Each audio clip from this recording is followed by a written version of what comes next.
Step 1, wake up early, gonna rise with the sun. Step 2, get some good, some food in you. Step 3, think real hard about what you wanna be. Step 4, everybody just do your thing. Wake up, today's gonna be a good day. Wake up, today's gonna be a good day. Wake up, today's gonna be a good day. Wake up, today's gonna be a good day. Wake up, today's gonna be a good day. Wake up, today's gonna be a good day. Wake up, today's gonna be a good day. Wake up, today's gonna be a good day. Yo, set your affirmations, aspirations. I got shit to do, the aftermath of preparation. Good food, good mood, blood in circulation. One step at a time, yeah, that's how you make it. Set a goal you control and the steps you take them. I try to pick one thought, have some concentration. And if I make a mistake, it's called education. I try to do this every day, call it replication. Wake up, today's gonna be a good day. Wake up, today's gonna be a good day. Wake up, today's gonna be a good day. Wake up, today's gonna be a good day. Wake up, today's gonna be a good day. Wake up, today's gonna be a good day. Wake up, today's gonna be a good day. Wake up, today's gonna be a good day. So life ain't easy, yo, I think there's a reason though. Ups and downs, just like every different season, yo. Sometimes I'm high, other times I'm barely breathing, though. I always gotta fight and hide from the demons, yo. Negative thoughts are poison, they rot. Head full of flies, so here come the clouds. They'll never stop unless I can swap all the bad for the good in my head when I'm lost. Yeah, so I'ma fake it till I make it. Positive thoughts are overtaken, I got patience. One day at a time is how you operate a cadence. A flow, you grow, you show yourself a foundation. Stay away from all the shit that causes temptation. I know that I like to do it cause it's sensation. I live my life in my head like a narration. Don't expect greatness, do my best, man, I'll take it. Wake up, today's gonna be a good day. Wake up, today's gonna be a good day. Wake up, today's gonna be a good day. Wake up, today's gonna be a good day. Wake up, today's gonna be a good day. Wake up, today's gonna be a good day. Wake up, today's gonna be a good day. Wake up, today's gonna be a good day. Wake up early, gonna rise with the sun. Step 2, get some good, some food in you. Step 3, think real hard about what you wanna be. Step 4, everybody just do your thing.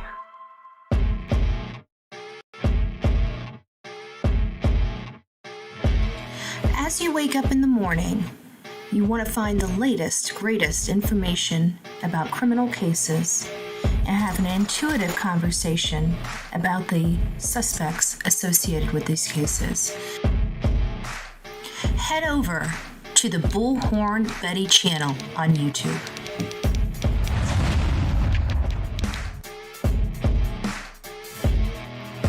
Get breaking news right here on the Bullhorn Betty channel. Welcome to the Bullhorn Betty Coffee Club. Enjoy your stay and enjoy your day.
quite early this morning. We're starting off at 6 a.m.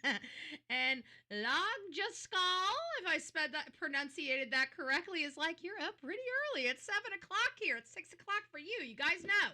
If you guys have been here, you guys know that we actually get up fairly early in the morning.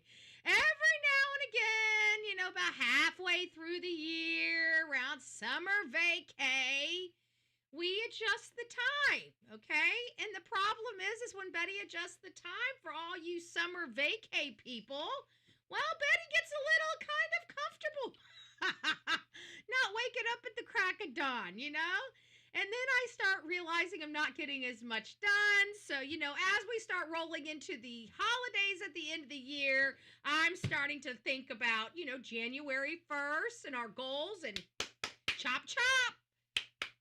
Chop, chop, guys. Choppy, choppy. Choppy, choppy. It's time to get to work. And so then for the first time in my life to try to get my schedule back, because usually I do this every year, but I snap right back with my schedule. And long story short, I hadn't snapped back in my schedule. So what I had to do was start setting alarm clocks. I'm done with the alarm clocks. I have officially turned the alarm clocks off. It seems like Delilah's back in her normal time frame. Okay, so she has no problem, jumping on me, say 3 o'clock in the morning and sneaking up the side of the pillow to get really close to me to let me know that she's awake, where she starts just pawing at her face, but she's like so close to my body that she keeps elbowing me, being a dog and stuff. So I think our love fest with the alarm clocks is officially over. I think we've been getting up early enough. If you guys want to know what time I was up this morning, it was about 3:45. Okay, I love rising early. I am one of those early birds, okay? I have always been one of those early birds up until my 20 drug addicted, bullcrap self. Then, noon was good for me. Noon was good. But before that, even as a child, I could stay up until midnight and be up running around the house at the crack of dawn, okay? My sister, not so much. She loved to sleep. My sister was a sleeper. I myself was not. As you guys can imagine, I was high energy as a kid, too. I was high energy, okay? I'm still high energy. Not a whole lot has changed over the years. I've gotten a little bit, older, a little bit fatter, a little bit more abrasive. I don't know. Is it Jules' birthday? Is it Jules' birthday? Well, happy birthday, Jules. Happy birthday. Oh, wrong one. I really did hit the wrong button. And of course, the laughy button's always sticky. I always have a problem hitting it and actually laughing when I want it to laugh. But all of a sudden today, it had no problem for you. I'm so sorry. Well, Jules, welcome. Thank you. Happy birthday. That button worked. They're right next to each other, okay? If you want to know, sometimes I hit the wrong button. They're right next to each other. This one isn't. Oops, no, let me get over there. This one isn't.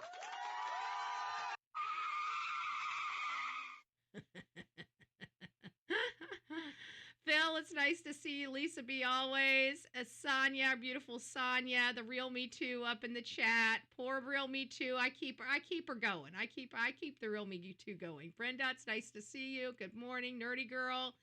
Sonia blesses us with our beautiful presence. YouTuber, it's nice to see you. Texas, Jewel, I will sing you a tune. I will serenade your soul in just a few moments.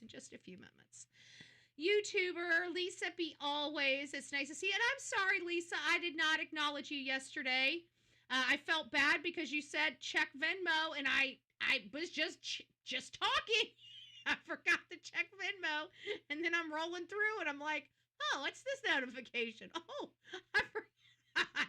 So I decided to give you a post, but since you're here, thank you so much. I wasn't meaning to be rude. It just happens. Melanie, it's nice to see you. Tammy, good morning.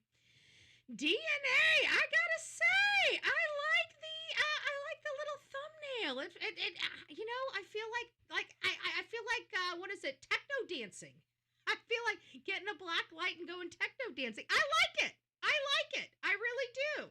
I'm like, that's really snazzy. I like that. I like it. I like it. Da Boss Bish, it's nice to see ya, Laura. Hello, my love. Hello. It's nice to see ya. Al March, it's nice to see you. And then this just popped up on me. So let me go back up and see where we just left off from. I can't find you. I saw L March. I saw you. I did. There you are. I March L. Sorry. I Marshall? Is that supposed to say I Marshall? And it's just Marshall? I don't know. I don't know. I think you're playing some word games over here. You know, like I'm a love machine. They're like, oh, I'm a love machine. Yes, I am. Bullhorn Betty's a love machine. What can I say? What can I say?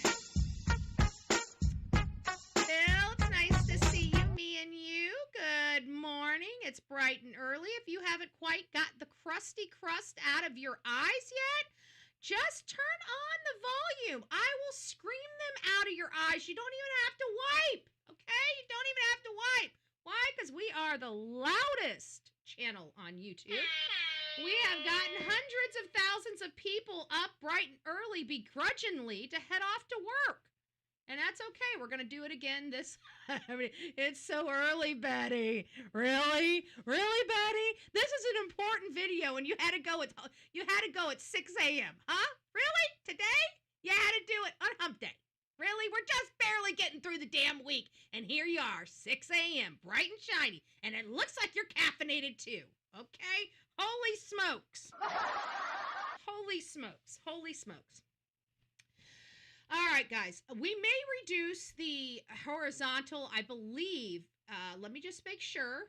For the first time in the morning, it doesn't appear we have for the first time, any issues with our stream in the vertical mode.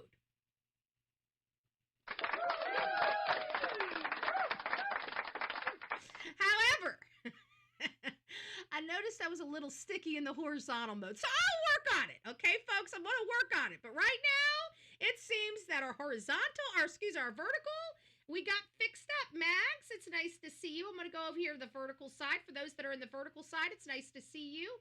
Who do we have? We have Libby. Sonia's over there monitoring. I know Phil's over here in the big chat, but it's nice to see you. Tap dancer Lizzie, it's nice to see you. Busy Mama. Don't forget to hit the thumbs button on both sides. We're giving good information.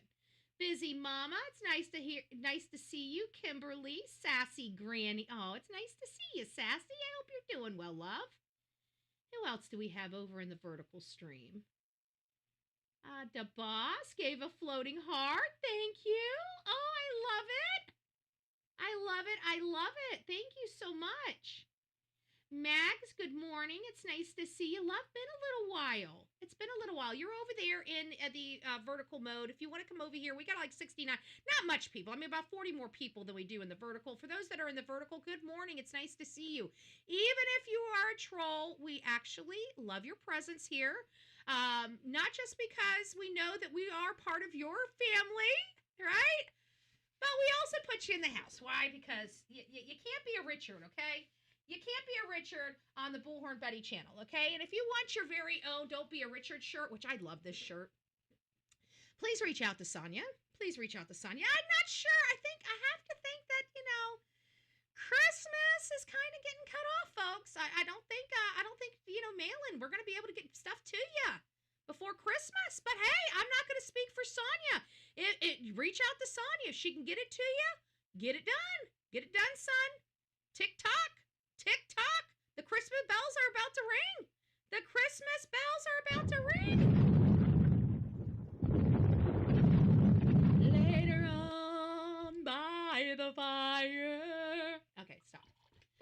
All right, we got a song to sing anyways. As is, we gotta say happy birthday to Jules. Jules has been here for a while. I mean, she's been through, I don't know how she puts up with me without beating me senseless, but she's been around a while. She's been here on the Bullhorn Betty channel. Hold on, I gotta get the hat. You can't do anything without the hat. You can't do anything without the famous hat.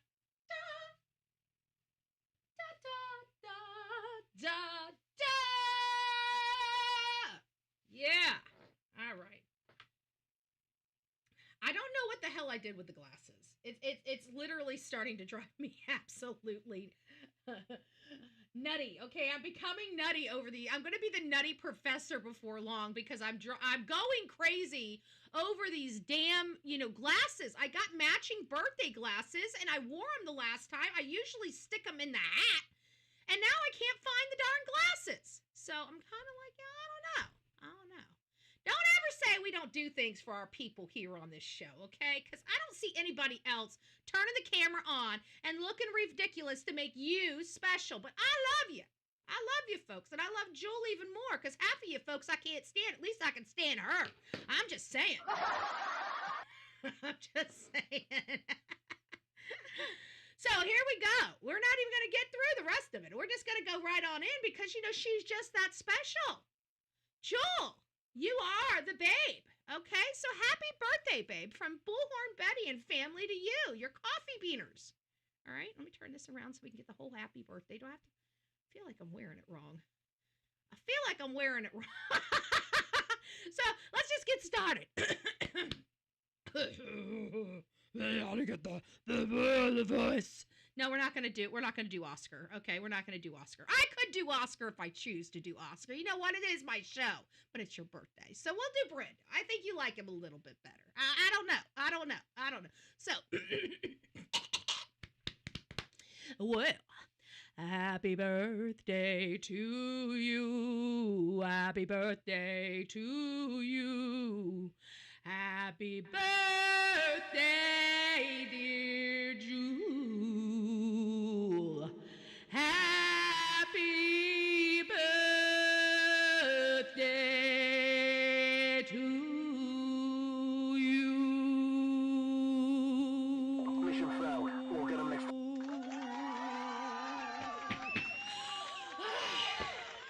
And I decided to get the echo on just to kind of make it a little bit longer so I didn't have to fight for breathing. But I still had to fight for the breathing. Maybe I should sing happy birthday a little more. It's been a while since I've been stoned, but I'm feeling a little lightheaded up in the house this morning. Don't say I never did nothing for you. Don't I never did nothing for you. There you go. Serenading women all over the world. Oh, you guys are great.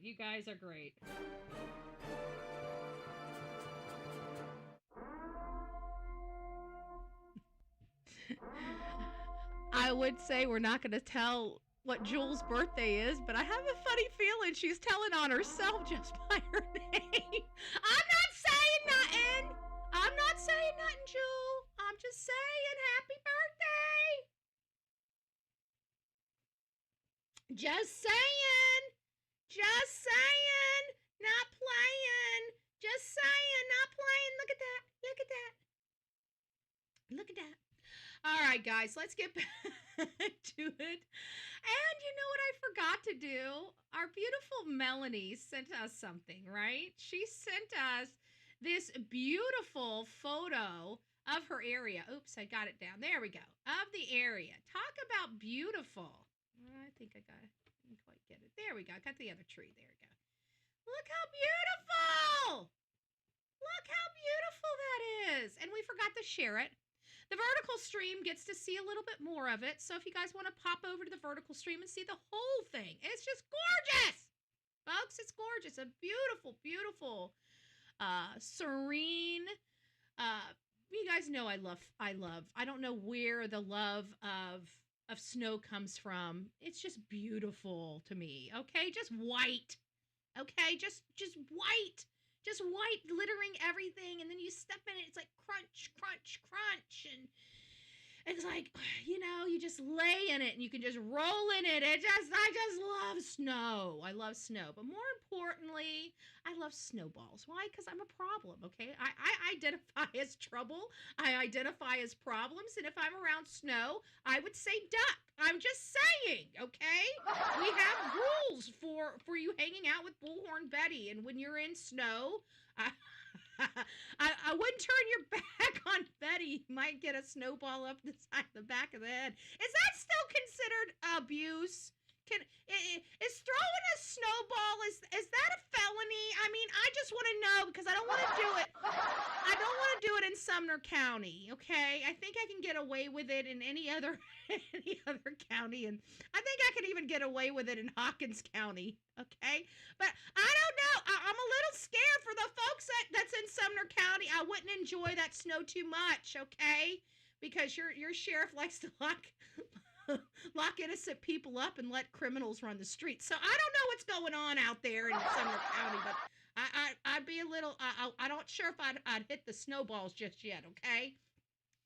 I mean, make the snowmen, okay? Hide behind the snowman if you're going to throw the snowball, okay? And then blame it on the snowman, okay? If you're in Sumner County, that's what you're going to have to do. I didn't make the rules. I'm just telling you how to play the rules, okay? I just don't want to see any of you good-hearted people out there having fun going to jail because you committed a felony for throwing a snowball at Mr. Struggle Snuggles, okay? I'm sorry. We value the safety of each and every one of our audience members, okay? I just want to be sure that everybody knows that we value you, okay? So we got that. Yesterday we were here and we were talking about dogs. Well, this morning, that's Tennessee right now. No, that's not Tennessee. That's PA. That's PA. I don't like, because it comes from audience members, so I don't like telling people too much intel and information about stuff, but it's not a Tennessee photo. It's a PA photo. We just love snow, so it doesn't really matter what part of the world you're from, even from Nova Scotia. I saw somebody in here from Nova Scotia. I have to think that it's getting pretty cold in Nova Scotia. I'd like to see some of those Canadian photos. You guys get brutal winters, okay? I think you guys get just absolutely just beat up, okay? You Canadian folks, I don't know how the hell you guys live in Canada in some of those places, but you do, and God bless you for doing it. I don't know what draws you to that, unless you just, identify as an Eskimo. I'm not quite sure why you go there. Mad Chatter said, I can't hear. Turn your volume up. I'm pretty loud. I don't know if you can miss me. Is my volume down? Let me just go check my volume. Let me just make sure we got everything. I did a mess of stuff on here. Just absolutely a mess of work. It was quite extensive this morning. That's up. Ooh, you're right. All right. Well, there you guys go. I cannot believe you guys couldn't hear me. Well, thank you for letting me know. Mad Chatter? Well, here, hold on. I don't think I was loud this morning. Hell, let's turn the volume way up. Okay, there we go. Now we the loudest. How can you guys allow me to be that embarrassed? Oh, you guys just let me go on and on and on, and you guys can barely hear me. You just saw me, my lips moving, and you're like, oh, she, something's wrong with her. We are the loudest channel on YouTube, and if we're not the loudest, you guys need to let me know. You wouldn't let your friend walk out looking fat in those pants. Why would you allow me to run a show without me screaming in the damn microphone, folks? This is all your fault. Every single one of your faults. I'm just saying. No, I'm glad you guys could hear me. Now let me turn the microphone down. I think it might be it's busted my ears at this point. Okay, so if you guys are that deaf, well, then let me see your ears, because I'm supposed to be deaf. I've been deaf my entire life. So, just saying. I woke up. No power electric company is working on repairing, so I'm in total darkness without heat. Oh my gosh, no! Well, it's back off. Grandson bundled up. Well, you know what? That's the joy of living in that cold-ass weather. I'm just saying. You see where I'm at. I'm next to molten lava, okay? I'm just saying. Good, it's PA. Don't let the snow allow. Nicole's like, don't let that snow come to Tennessee. You know it's coming. You know that snow's knocking on your door. Y'all in Tennessee, go ahead and get those shovels. You guys are going to need those snow shovels. For the men, go ahead and put those plows up on it's time to start going out and marketing yourself, because you know you're going to need to get that extra Christmas money. That extra Christmas money. Cleaning up those, cleaning that snow out of those parking lots. Great extra little little tidbits of money. Go out and make yourself a buck or two. It's a great time of the year. Get those things put on the front end of the trucks. Get them out there. Get them out there. So we came across, somebody sent me this whole situation where there's human remains. Human remains were found in Marion County, Tennessee. So you know me, I'm looking at a lot of different things. I always come here to see where we are from Hendersonville or where we are from, Memphis, because those are the spots that Chris and Katie have both frequented. So I wanted to make sure that I had a good understanding of where the proximity of this is before I even look for who's missing from the area. We do, just for your information, we do have people missing from that area.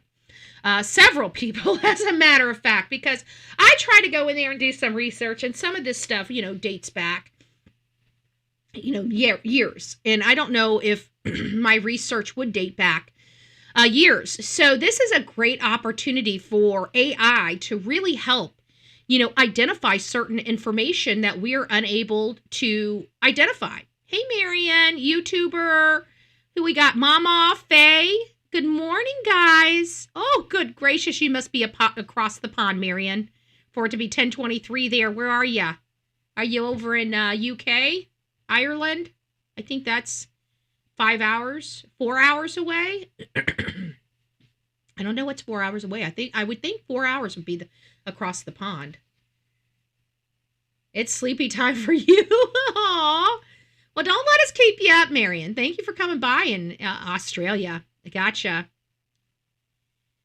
Well, I found out from somebody else that it's summer there. So, it's starting to become winter on this. It's just so odd to be in a chat and somebody's experienced winter and we're all bundled up like freaking Eskimos.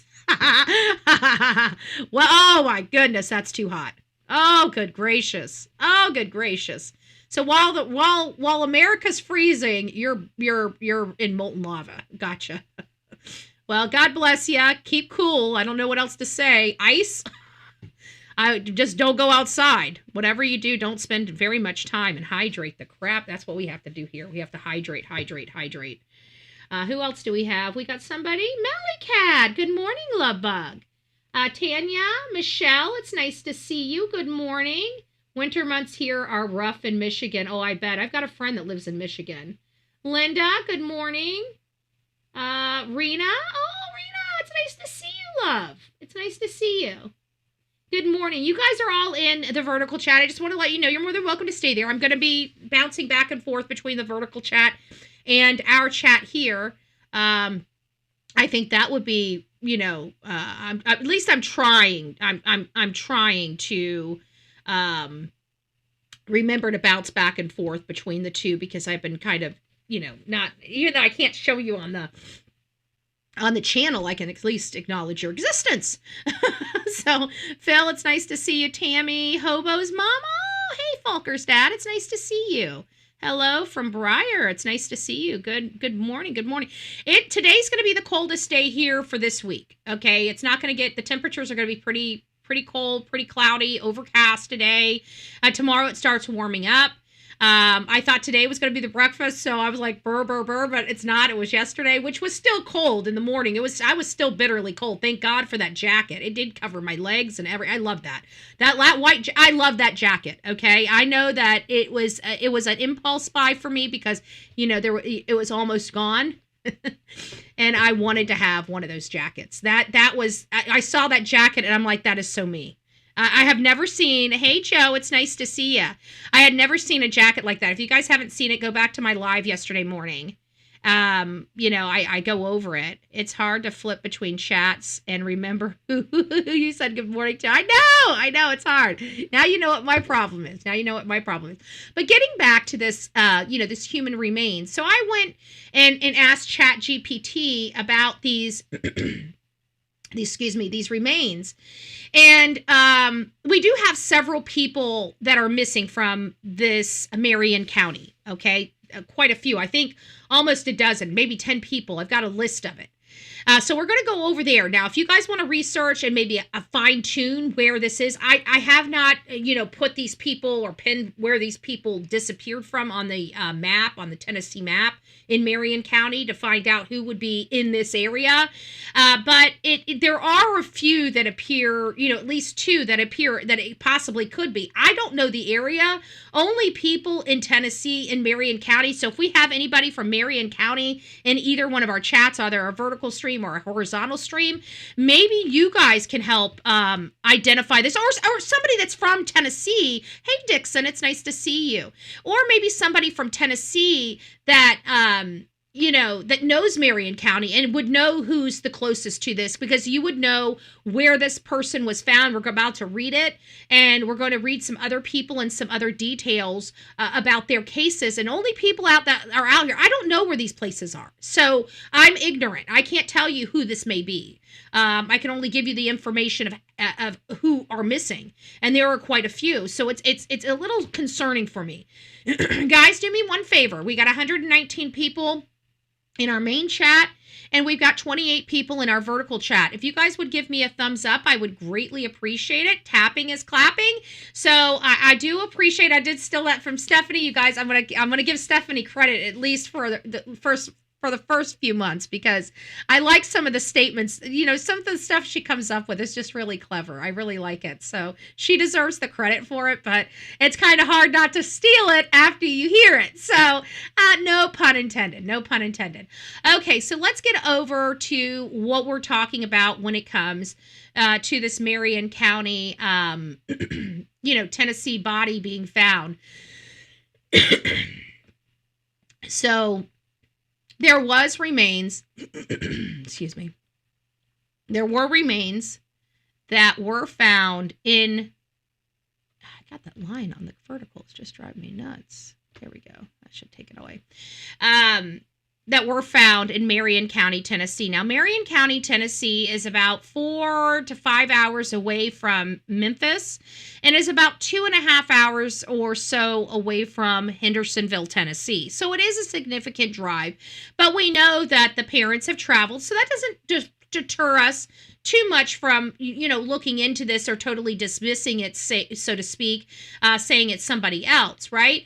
But I'm not 100% that this had anything to do with Sebastian, but many people were sending it to me, so I thought, people were concerned, probably wanted some information. This is another one that I do not believe has anything to do with Sebastian Wayne Drake Rogers or Layla Santinello or Holland Snap or Summer Wells. And the reason why I bring up all four of those is because those are our four major cases that we here on the Bullhorn Betty channel are covering in the state of Tennessee. But human remains, and I've never been in Marion County, and Marion County is actually kind of closer to Summer, Holland, and Layla than it is Sebastian. So just to clarify of where it is on the state, so you guys know. But human remains have been found in an unspecified wooded area off Sequatchie Mountain Road. Sequatchie, S-E-Q-U-A, Sequat, and then C-H-I-E. So Sequatchie, I think, is the proper pronunciation. Sequatchie Mountain Road in Marion County, Tennessee. No details are currently available regarding the identity or identifying characteristics like female, white, black, male, adolescent, adult, child. We don't know. It doesn't, no characteristics. So, okay, perfect. I did get that right. Perfect. Please remember all those who are missing from or near Marion, Tennessee, and keep all of those with missing loved ones in your thoughts and prayers as we wait for answers, so we don't know who this person is. And then, of course, we come over here to see if we can find, narrow down any information on what we've learned. And it says we're working to learn more about the discovery of human remains in a remote area of Marion County that has prompted state investigations. The TBI confirmed confirms to our newsroom that agents were called out to a wooded area off of Sequatchie Mountain Road Tuesday morning. So this just happened, folks. This just happened yesterday. This is the road right here, this wooded road. So it's out there in a place that, in all fairness, we would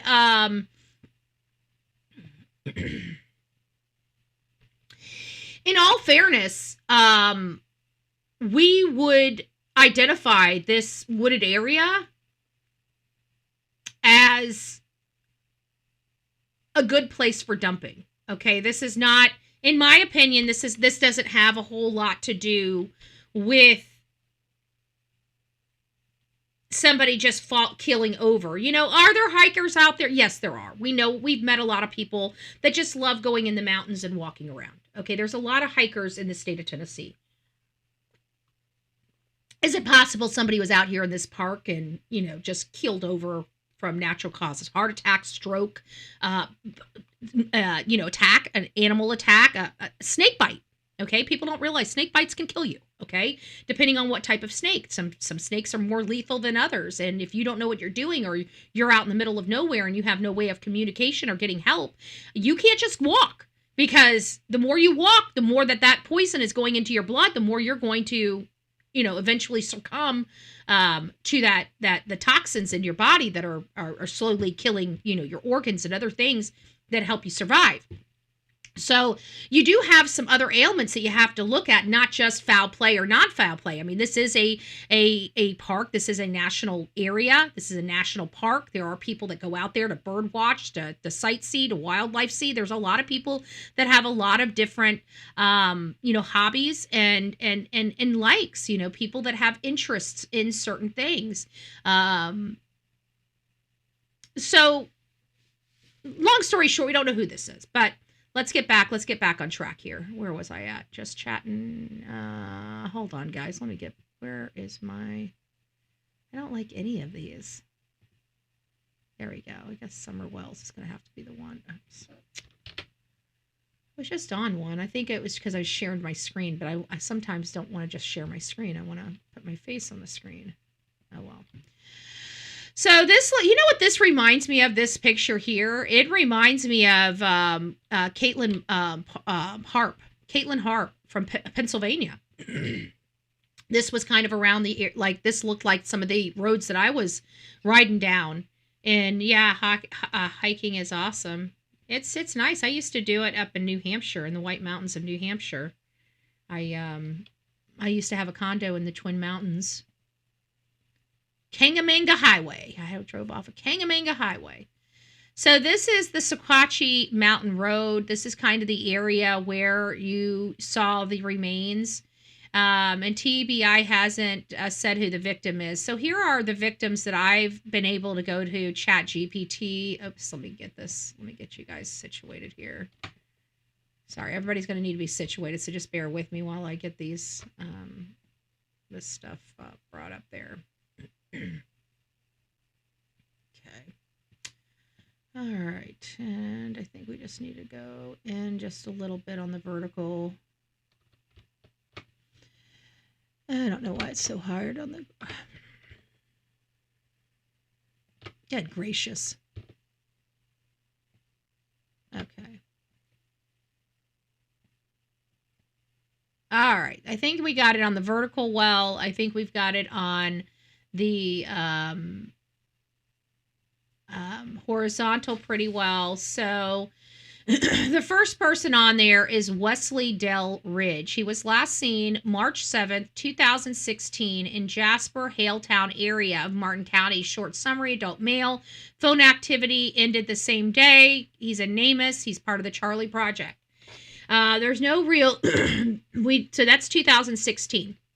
Then we've got James Roger Tant. He was last seen March 9th, 10th, 2012.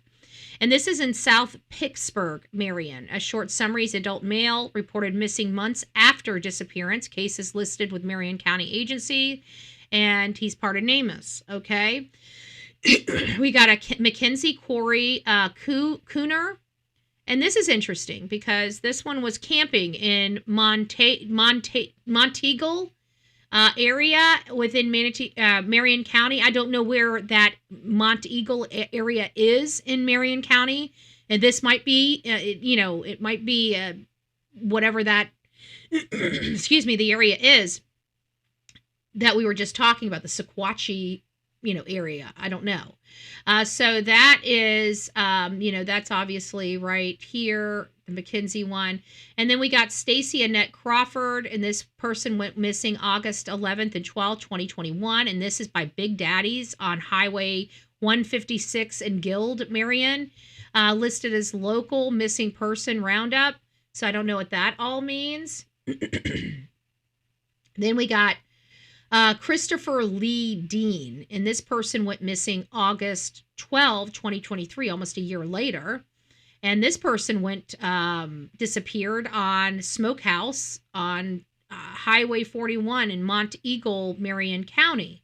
So we got a couple people disappearing from Monteagle, Marion County. Interesting. Then we have William K. Jackson. This is an infant. I don't remember hearing about this infant, but this infant has been missing since October 19th, 2023 from Marion County, Tennessee. And you guys know how I feel about little babies disappearing. They're either been abducted by a mommy or daddy, or they've been injured by a mommy or daddy. I don't think there's a whole lot of differences. I don't think there's really much difference. So we got 8 people here. Erica Williams. This person was reported missing from Marion County Sheriff's site as missing, last seen off Ladd Switch Road. I don't know where that is. Headed into the woods. This is what intrigued me about this one. Headed into the woods. Dog returned alone. So it sounds like a woman, Erica Williams, walked into the wood with her dog, and her dog came back without her. And she's never been found again. Now, I don't know how close this is, but this right here really sounds very interesting for the area that's being described in these articles. And then, of course, Philip Gage Thrasher, which was listed in 2024 into 2025, local reporting as Marion missing person. He was last heard from March 31st, 2024.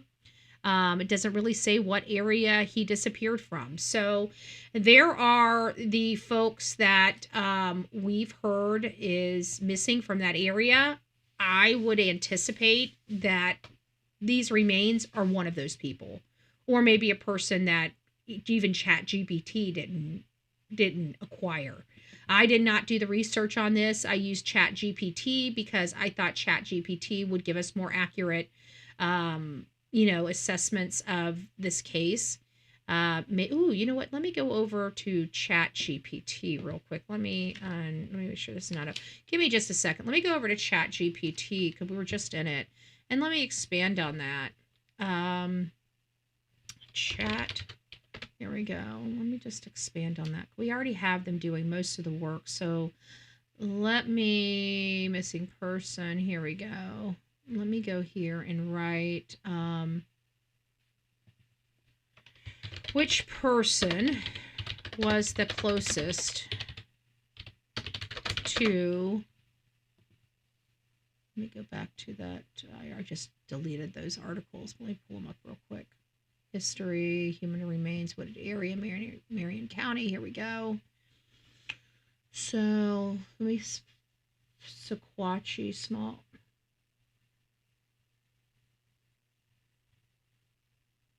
Sequatchie Mountain Road. Let's see if we can cut and paste this kind of in there. See if we can find it. Which person was the closest to Sequatchie Mountain Road? Let's see if it produces something.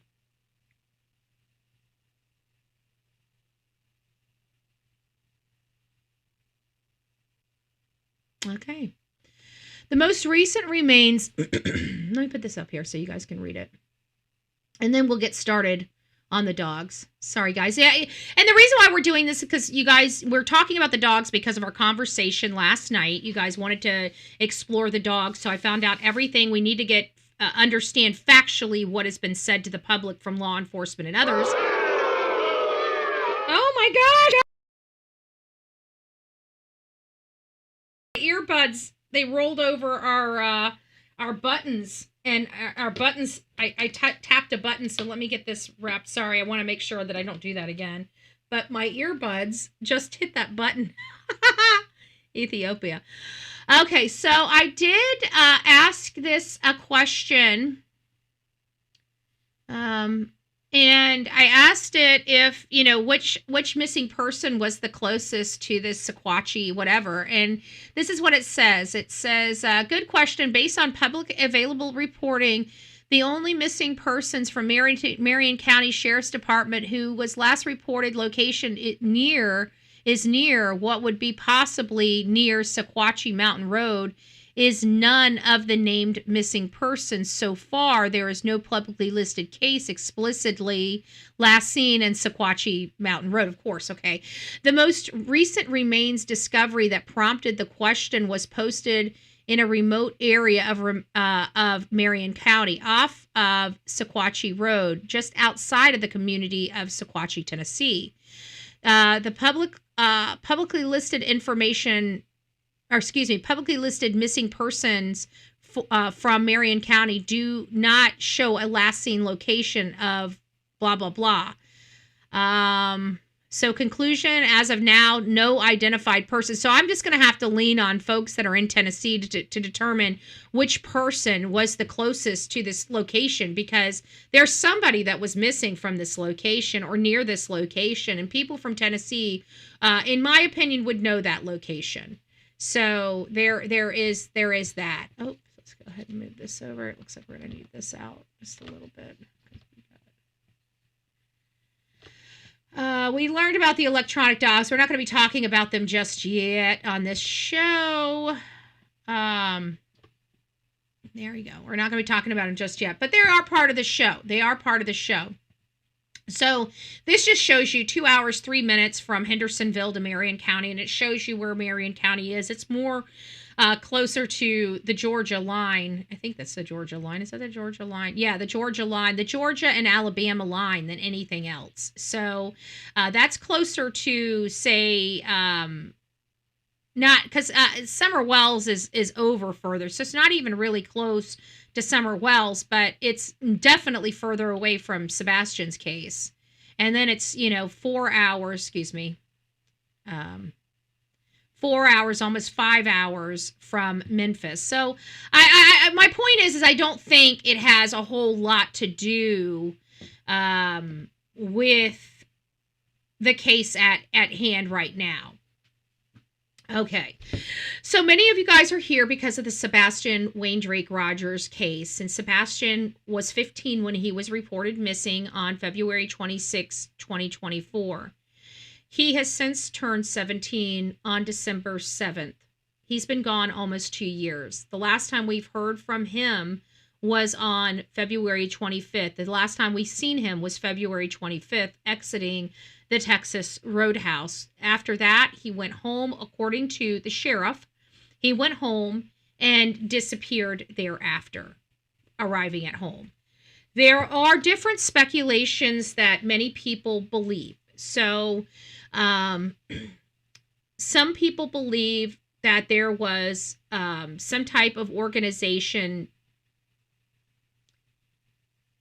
infiltrating the Texas Roadhouse that evening to maybe capture Sebastian. Some people believe that he left the location and never made it home. And then, of course, there is me, which I don't know, I find it's hard because when I deal with theories and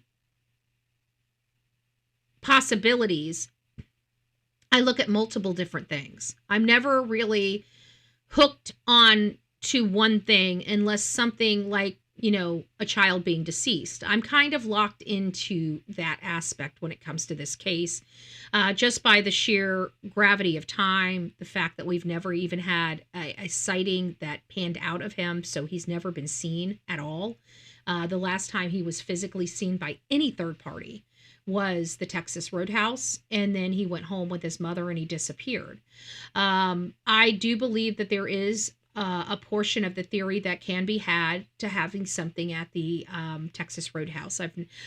Even though it's not high up on my personal totem pole of theories of what happened, the things that went on inside that store cannot be dismissed or explained. And like, I shouldn't say that. They could be explained, but they haven't been. You know, we're coming up to 2 years, and not one time has anybody asked Katie why she was looking around in the Texas Roadhouse.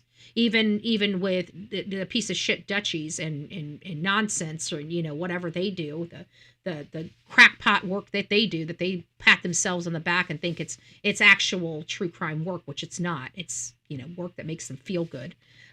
It's not work that does good. Either way, nobody has ever asked them, nor have they answered why she was acting so strange and looking around. People have assumed, you know, but they have not assumed. She's never explained herself.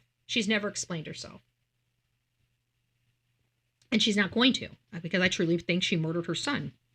But either way, we got on a conversation last night after going through the case with Sebastian Rogers. We got on a case last night about, I guess I don't have one set up for Sebastian. Guys, give me just a second. Let me get a background on our main channel.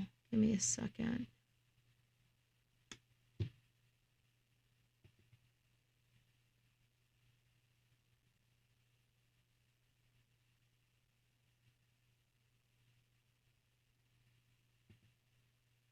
There we go. I'll get a background. So we have something to look at here.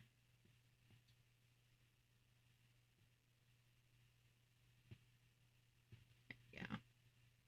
Sorry, guys. I wanted to get a background for the folks that are... there we go. For the folks that are on vertical, they weren't matching up. So I wanted to make sure that they matched up. So anyways, getting back to this, Sebastian Rogers on the 25th, according to Sonny Weatherford, which was the sheriff at the time, Sebastian disappeared. He stated that his sheriff's deputies identified that Sebastian was home, did make it home. They have audio and of him going in, and that they also spoke of it being Sebastian that went out. Now, I just want you guys to understand, we heard directly from the sheriff. Now, there are people out there that say what Seth said about the video being grainy, which I don't think he ever viewed the video. I think he was told that from law enforcement. I don't think Katie has been able to view the video. I think, again, she was told that from law enforcement. I don't think that they have actual knowledge of whether or not this video was clear enough to make out Sebastian. But I did hear the sheriff state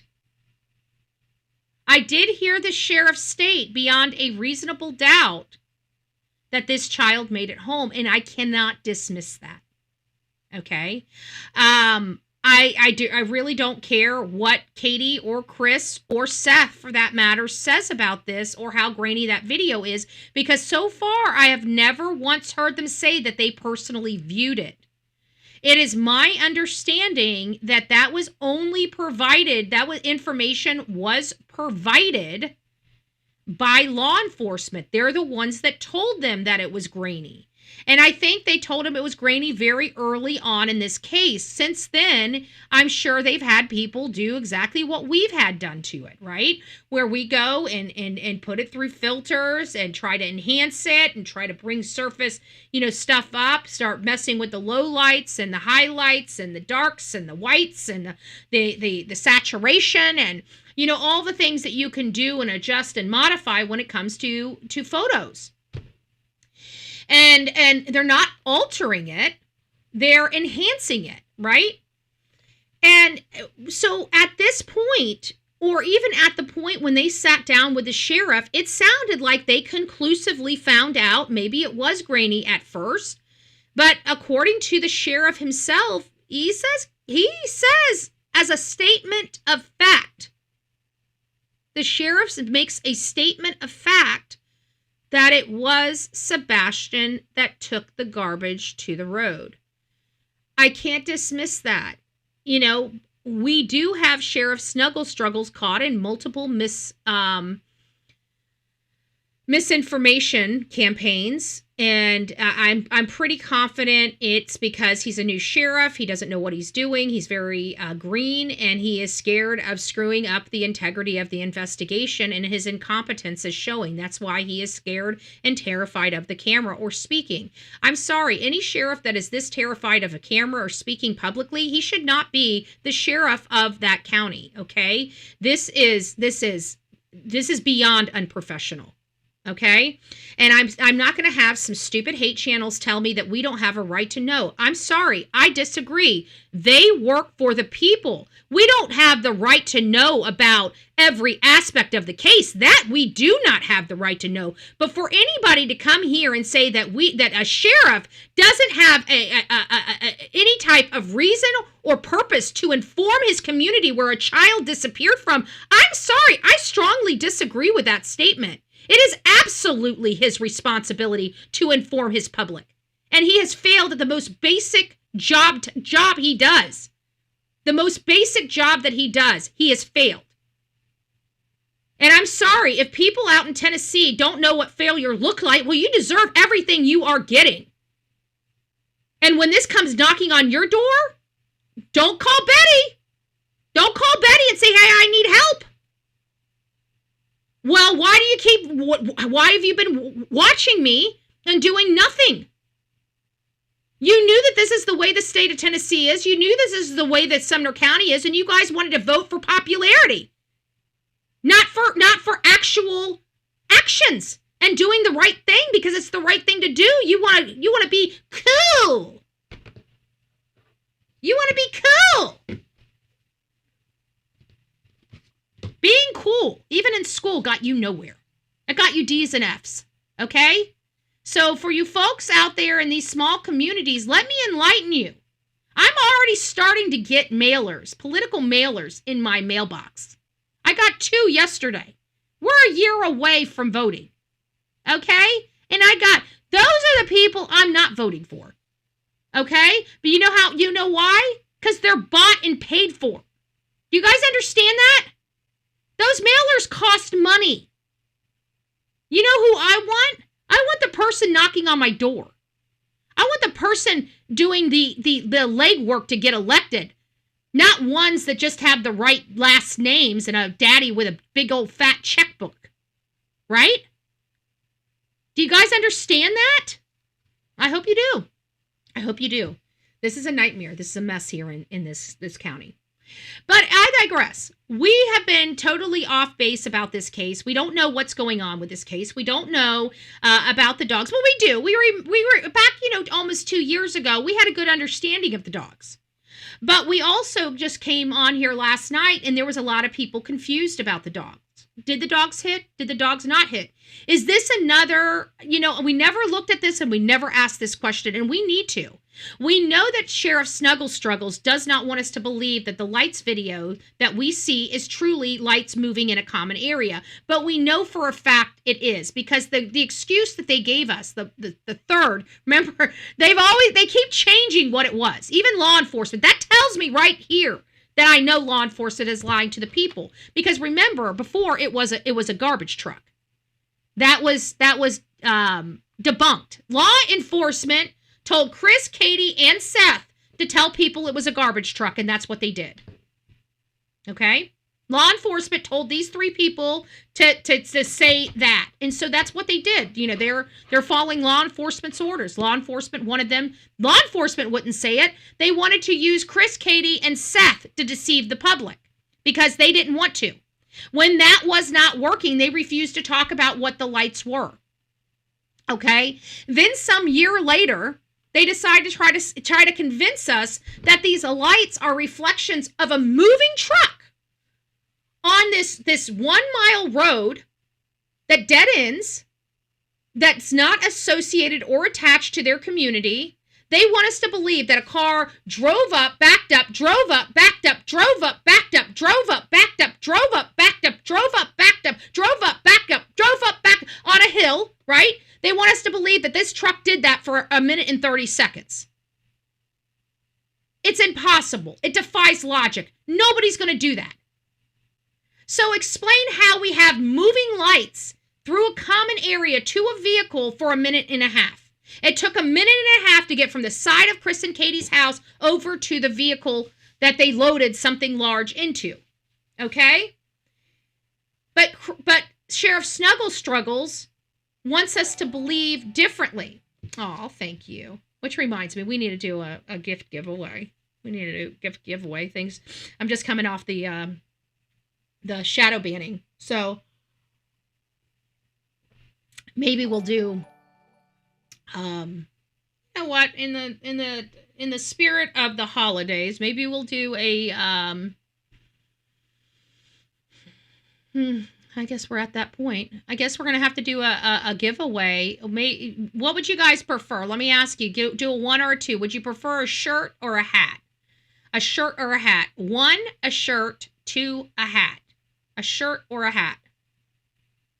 So we got 197 people in the main chat.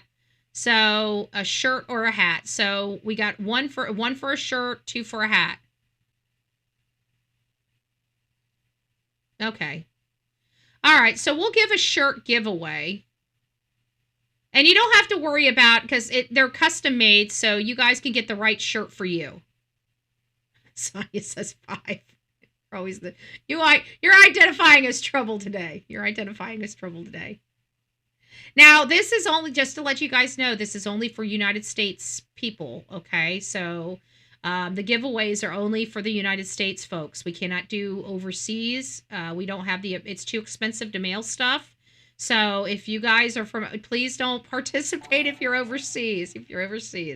So Sonia, from now until Friday, when we come live on Friday, put our people on the wheel. Put our people on the wheel. All right, guys. Thank you so much. I appreciate that. Let's help. Yes, I appreciate it. Thank you for not stopping on this case. Well, I had to take a break. I really did. I was at my max capacity and stress level on this case, but I think we've had enough downtime. Thank you, Michelle. I think we have had enough downtime that we, whatever. Okay, and you do not have to be here. This is going to be cool. We haven't done a shirt one, and I'm kind of popping it on you on Friday, and I don't know what time I'm going to be running Friday, so I don't think it's going to be fair. Thank you, Texas woman. I don't think it's going to be fair that I force you guys to be here when we don't know what time we're having the drawing. So it's going to be the first show that me and Sonia. I'm going to say that because if I start a show at 3 a.m. and she's not up, we're not going to be pulling a name. But the first show that I have on Friday that me and Sonia are together, we will pull a name. You do not have to be here for the drawing, but you will have to reach out to Sonia and give her your information so you can get your item. There is only one requirement for any drawing that you have. You either have to take a picture without your head, unless you want your head in the photo. But if you don't want your head in the photo, you got to take a picture of the shirt, or you have to take a picture of the shirt. Like once you get it, you got to take a picture. You don't have to wear it, but you have to take a picture. Some people are just weird about being put on, in front of 2,000 people. So I try to be respectful of that. But damn it, I want to see the product, okay? I'm just saying. I'm a little selfish like that. I want to see the smile, okay? That's all. Nerdy Girl gifted a Bullhorn Buddy membership. If you received your Bullhorn Buddy membership and it looks like it went to Dixon, it's nice to see you. Welcome to this crazy family we call the Coffee Club, i.e. the insane asylum. Grab your straitjacket in your padded room and welcome aboard. Who knows? Good morning. It's nice to see you. Me and you. Good morning. All right, guys. So let's get to the topic. We had some questions about the dogs. We're confused about the dogs. Is this another lie from Sheriff Snuggle Struggles, Eric Craddock Dick? Is it another a lie? Is he throwing us off? We know he's willing to lie about the lights video. So is he lying about the false positive hit? Is he lying about the false positive hit and confusing us? Are we overlooking major information here? And have we overlooked it because the sheriff said it? We know the sheriff has deceived us before. We cannot take every word he says. We have to, decipher, can we trust him? GG for Life gifted a Bullhorn Betty membership. MJ, welcome to this family. Welcome to this crazy family we call the Coffee Club, i.e. the Insane Asylum. Grab your straitjacket and your padded room and welcome aboard, because I'm a love machine. Where's my love machine? Oh, I'm a love machine.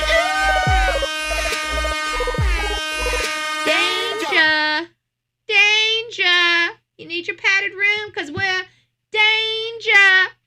Okay, I'm done. Mrs. Thornton, it's nice to see you. Good morning. Grave Crime with Grace. Good morning. Good morning, loves. Good morning. It's nice to see you. It's nice to see you. So let's go back. I'm going to tell you guys what I did. Let me go ahead and put this up here for you so you guys, we can all be kind of working and seeing what I did. Okay, so what I did is I put Sebastian Rogers, dog, okay, in here. So I wanted any article that had anything that had mentioned Sebastian Rogers, or a dog. Okay, that was the search criteria. Now, it pulled up a lot of crap. Okay, over the years, we've talked about dogs, but I didn't want to just talk about dogs. I wanted it for a specific area. So you guys see this right up here, You guys see that right up there? That's the area. Do you see where I'm searching for that information? I'm very, very specific. The reason why I'm showing you guys this is because we have good researchers on our team. We have good researchers out there. We have people that are smarter than me and know better how to better pull information than the way I'm showing you, and I get that. But there's a lot of people that don't know how to do a stick of research, and they just go and run their mouth on social media. So this is really for those idiots, okay? I want to show them how to search for proper information so they're just not pulling information out of their butthole and spreading it around as fact, okay? So this is how we were able to determine anything related to the dogs. Now, is this the first one related to the dogs? The first time we talked about dogs, was it really on the first? I don't think so. I think it was really there on the grounds, but I digress. We're going to go through this. We're going to listen to what is being said about these dogs because that is the focus.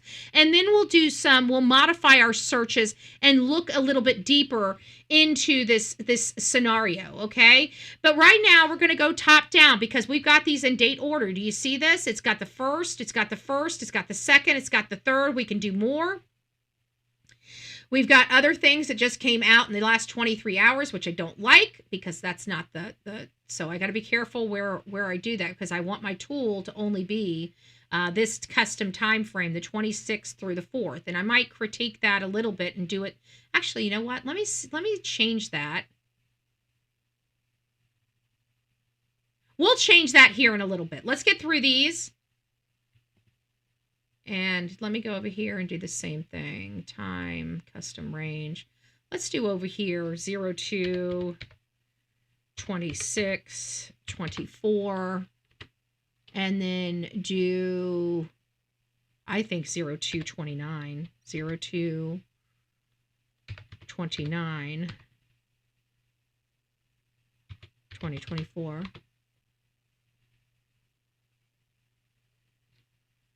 Okay, here we go. This is kind of more relevant here. Here's all the ones that, because the first ones that started out on that one were from, 26. This is from the day. Let's look at this one. This is a News 2 breaking news alert. And I want to start with this breaking news. The Sumner County Sheriff's Office is... Are we echoing? I just want to make sure we're not echoing. It looks like everything's working on my end, but I did a lot of adjustments today and we needed to test the system this morning and we haven't. So is that echoing? No, perfect. Thank you, Vicki.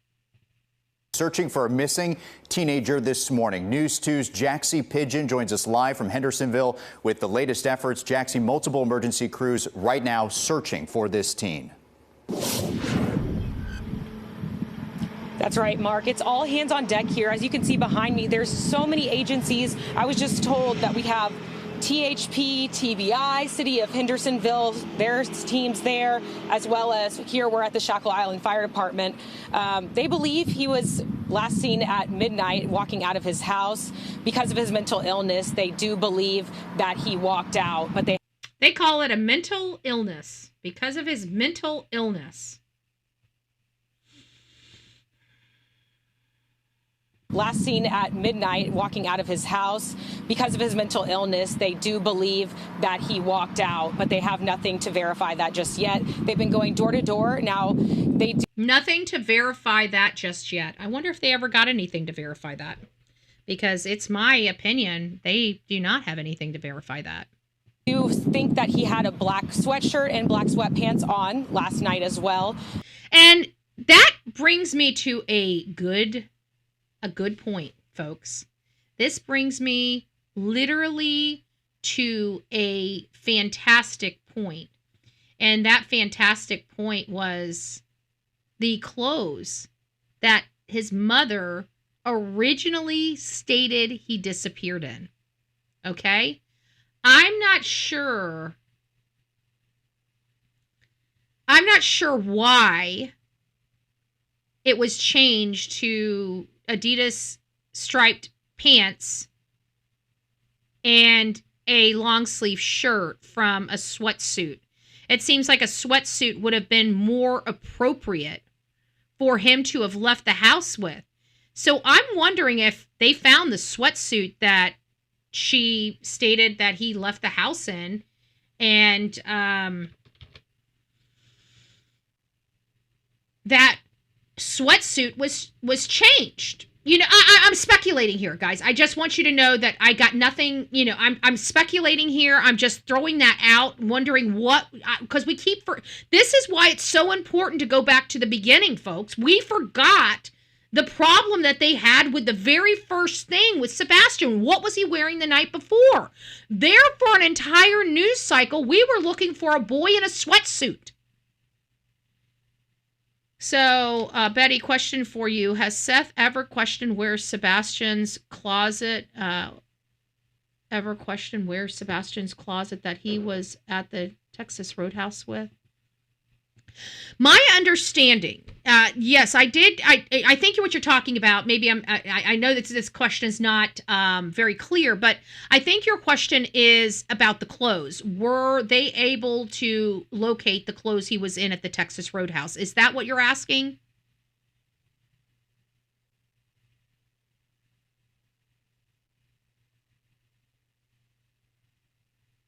I think that's what you're asking. You want to know where the original clothes was?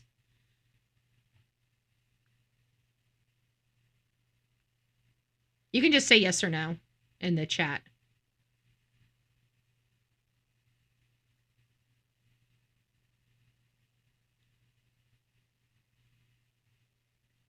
Yeah, we'll get to the barefoot. Has anybody ever questioned where Sebastian's outfit was that he was wearing it? Okay, yes, that's what I thought you were asking. Okay, so my understanding, the answer that I've got is law enforcement has it. From what my understanding is, they did acknowledge he was not wearing the same clothes that he had at the Texas Roadhouse, and it is my understanding that his Texas Roadhouse outfit is in the possession of law enforcement. Now, I don't know if that means the shoes or not, because I never heard law enforcement taking shoes. Even though it seems like no shoes. I don't know. I don't know what law enforcement has. I'm speculating about that. I don't know for a fact. But I've been told that Sebastian's clothes are in law enforcement, that he was wearing at the Texas Roadhouse, that they're in law enforcement's possession. That's what I was told. Now, is that true? The hell if I know. I can only tell you what I was told. Whether it's true or not, I don't know. I don't know personally. I can tell you the sheriff is not talking to Bullhorn Betty. The sheriff wants just to duct tape me and throw me away, right? He wants to handcuff me, duct tape me, and throw me in a pit, okay? So obviously he can't do that. He tried. It turned out really bad. It turned out really embarrassing for them, in my opinion. It wasn't embarrassing for me. I still had held my head up high, even with a judge condemning me. Yeah, I think he needs to worry about his own life and his own problems that he has personally before he starts judging other people, because it sounds like the judge has some judging of some public judgment that can be had on him. So it's always easy to rule over other people and to be nasty, but I had a right to be there. I had a right to do what I did, and the judge was wrong, and so were the sheriff, and so was that shitty ass detective Lisa Byington. Terrible. She didn't deserve to have her pension. And, I kind of understand why people are working to strip judges as well as law enforcement officers of their protections, because this is the kind of shitty shit law enforcement does, the slimy shit that they do. And people are tired of it. We want to start holding them accountable personally. All right? I'm on both sides of this fight, because I think we should be protecting our law enforcement. But when you have corrupted law enforcement like we have in Sumner County, well, by God, we need to have avenues to go and prosecute those bad actors.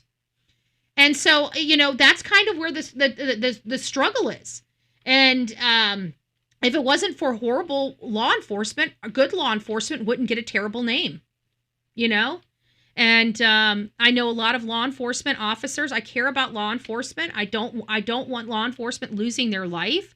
I think every law enforcement has a job to do, and they do it for their country, for the love of their community.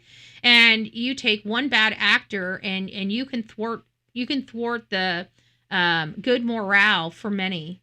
And it's a shame. It's a shame. But when you're in a corrupted area, the only way you thrive is being as corrupted as the bosses. And so that's the problem I have with law enforcement. And we have obviously a culture at Sumner County that needs to be broken up. And we have a culture in Manatee County that also needs to be broken up. So I'm working on both of those fronts. And we got an issue going on in Kentucky.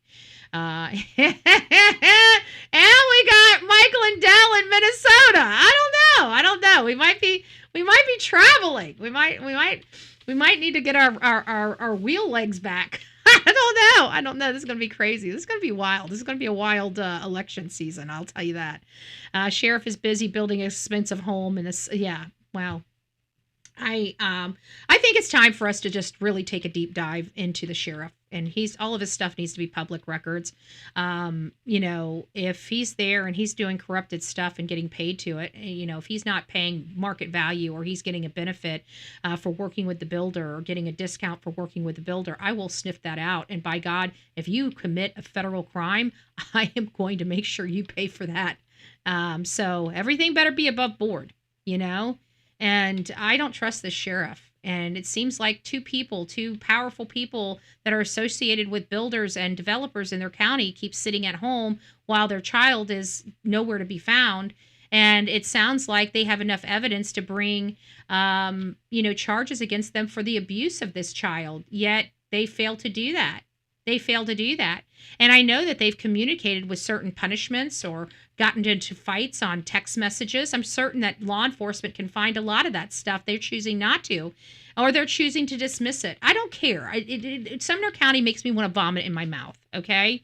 The way that they treated this son, the way that they treated his father, the way that they're treating the public, the way that they're treating the case, they are literally, by the time I'm done with them, people are going to be embarrassed to be part of Sumner County Sheriff's Office until the leadership is gone.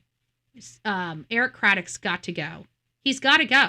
He doesn't even deserve to wear a badge. Okay? He doesn't even deserve to wear a badge.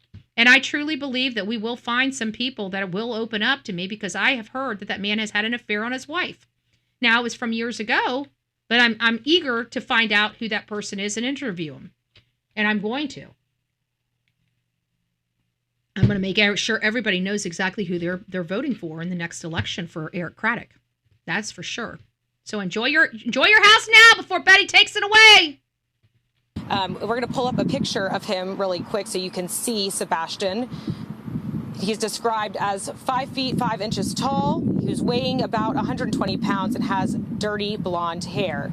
And then we have a map here coming up with the deputies searching several miles. And don't forget, he had a lot blonder hair when he was younger. I think Miss Proudfoot forgot about that when she's like, oh, in the lighting, you can really see his blonde, because she was showing such a young kid, and he was very, very blonde when he was a young kid. She had very limited photos of him, at his current age, which is just sad, because we have identified that Katie Proudfoot, there was something between Katie, Chris, and Sebastian that happened after they moved in within the first 30 days of them being in this new house, the one off of Stafford Court. Some people were in the chat just the other day and say both Katie and Chris do not live in that house. They're renting that house out. I have no position on that. I don't know one way or another if that's true. People had asked me if Chris and Katie are still together. I don't know if that's true. What I can tell you is that we've heard multiple times from Chris that he forbids Katie to speak to anybody about this case by herself. And when she was on Dutch's interview, she was speaking on there by herself. And people say, well, how do you know? Chris could have been in the background or this, that, rah, rah, rah, rah, rah, right? And yeah, that could be true, but we know Chris's behavior and his attitude, and he would not be able to contain himself if Katie wasn't doing everything perfectly. And Katie never does anything perfectly, so he would have been speaking. He would have been jumping in to clarify, right? To make things crystal clear, right? We got none of that. And we know that Chris's behavior would not be able to contain himself. He has an impulse problem. So that means when he feels like he will sit there for so long, but it's an obsessive compulsive disorder for him. He cannot contain himself for too long. He will jump out of his skin to correct something if he feels that it's not. And we got none of that. We got none of that throughout. So it's leading me to believe. Now, I don't know for a fact. Like I said, I'm just explaining the entire process of why I'm making the statement that I'm making.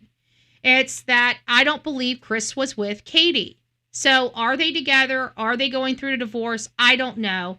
I would have a hard time sleeping next to a woman that murdered her child, okay? Just me personally, any person, whether it was a mom or a dad, if they murder their child, I would have a problem sleeping next to them. So I have to assume that there are some type of problems within this family. There were some type of problems in this family before this situation happened. Chris and Katie were having marital problems. Chris left that house demanding her make a decision, either her son or him. And he never returned home again until Sebastian was gone, and then he came back home and everything was hunky-dory. Now he's protecting his wife. He's being the husband she wanted him to be, but Chris is a philanderer. He cannot stay faithful for the life of him. It's just his makeup. He had a terrible mother. He was most likely abused as a child. And he has poor opinions of women. And therefore, he uses women, and he wants to feel like a real man by marrying them so he doesn't feel like he's a piece of shit. So it doesn't matter because he can't stay faithful to any of them. He's 40 years old, and he's on his fifth wife that he's having marital problems with. We already know conclusively, especially in Alabama, he was having sex with a bartender. Okay? Married to Katie. Katie being at home in Tennessee. Now, some people say they were swingers and they had this open lifestyle, and maybe that's the case. I've never heard them speak about it. I mean, we look at Chris's ass. It looks like he's wearing granny panties. Who knows how he swings? I don't know. I'm not in that lifestyle. I don't, I can identify people on substance abuse and alcohol. You know why? Because that's in my wheelhouse. That's my experience, okay? Being a swinger, being a ho, having an open relationships, that's not kind of part of my makeup, okay? When I'm in a relationship, I'm a selfish bee, okay? I like that person for me, okay? And I like me for them. So, I'm not with all this openness. I think it's immoral, okay? That's me. I think it's immoral. I don't, I just think, a little differently. I'm not with the 2025, okay? I'm actually kind of with the 1969. Actually, that's probably a bad era. Maybe 1950s. Okay? I'm back to the 1950s, okay? I'm a 1950s girl. I was born in the wrong era. I told you I had an old soul, okay? I told you I had an old soul. Now, I wouldn't put up with all the abuse of the men back then or them telling me what to do. I ain't that kind of 1950s lady. But as far as my morality, okay, I'm kind of like I'm not a 2025 morale person, okay? I'm a 1950, morals person, okay? I like that. I like the morals of the human makeup back in the 1950s. The garbage that we're pushing out this day in 2025, well, you guys can take that and shove it where the sun don't shine. You're going to have to deal with that. Those are your children. They're not mine. I'm just saying. You guys have to deal. You guys got to deal with the creations more than I do. I'm just letting you guys know. I'm not saying anything. I'm not judging. I'm not.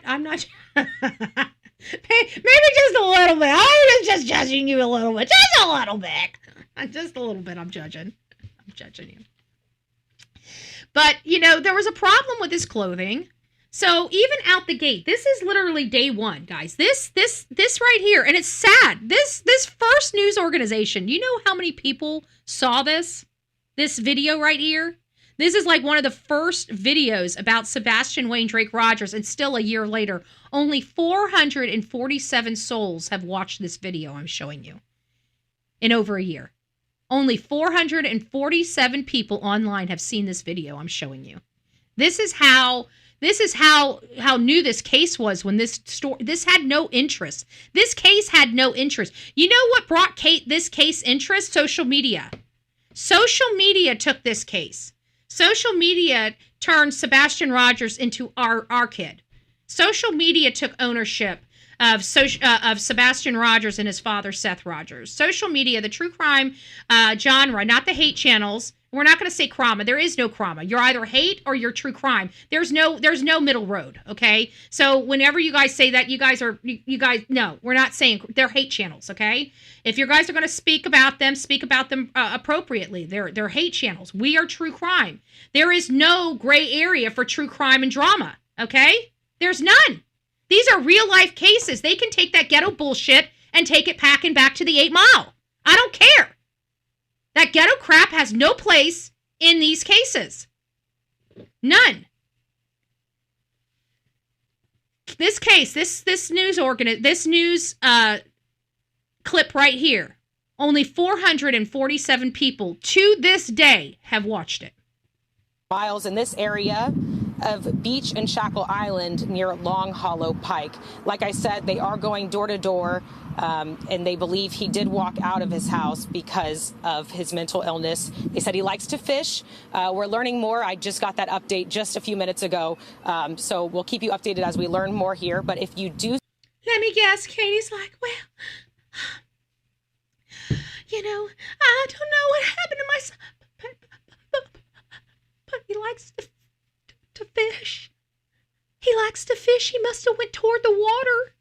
You fucking bitch. You nasty ass bitch.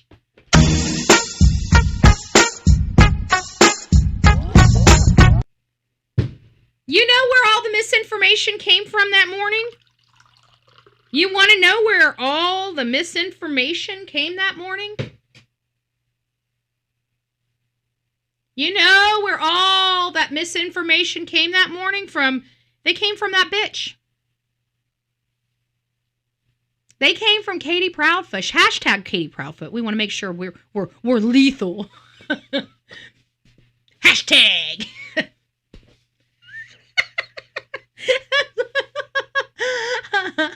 That's like a what was that thing? Friends.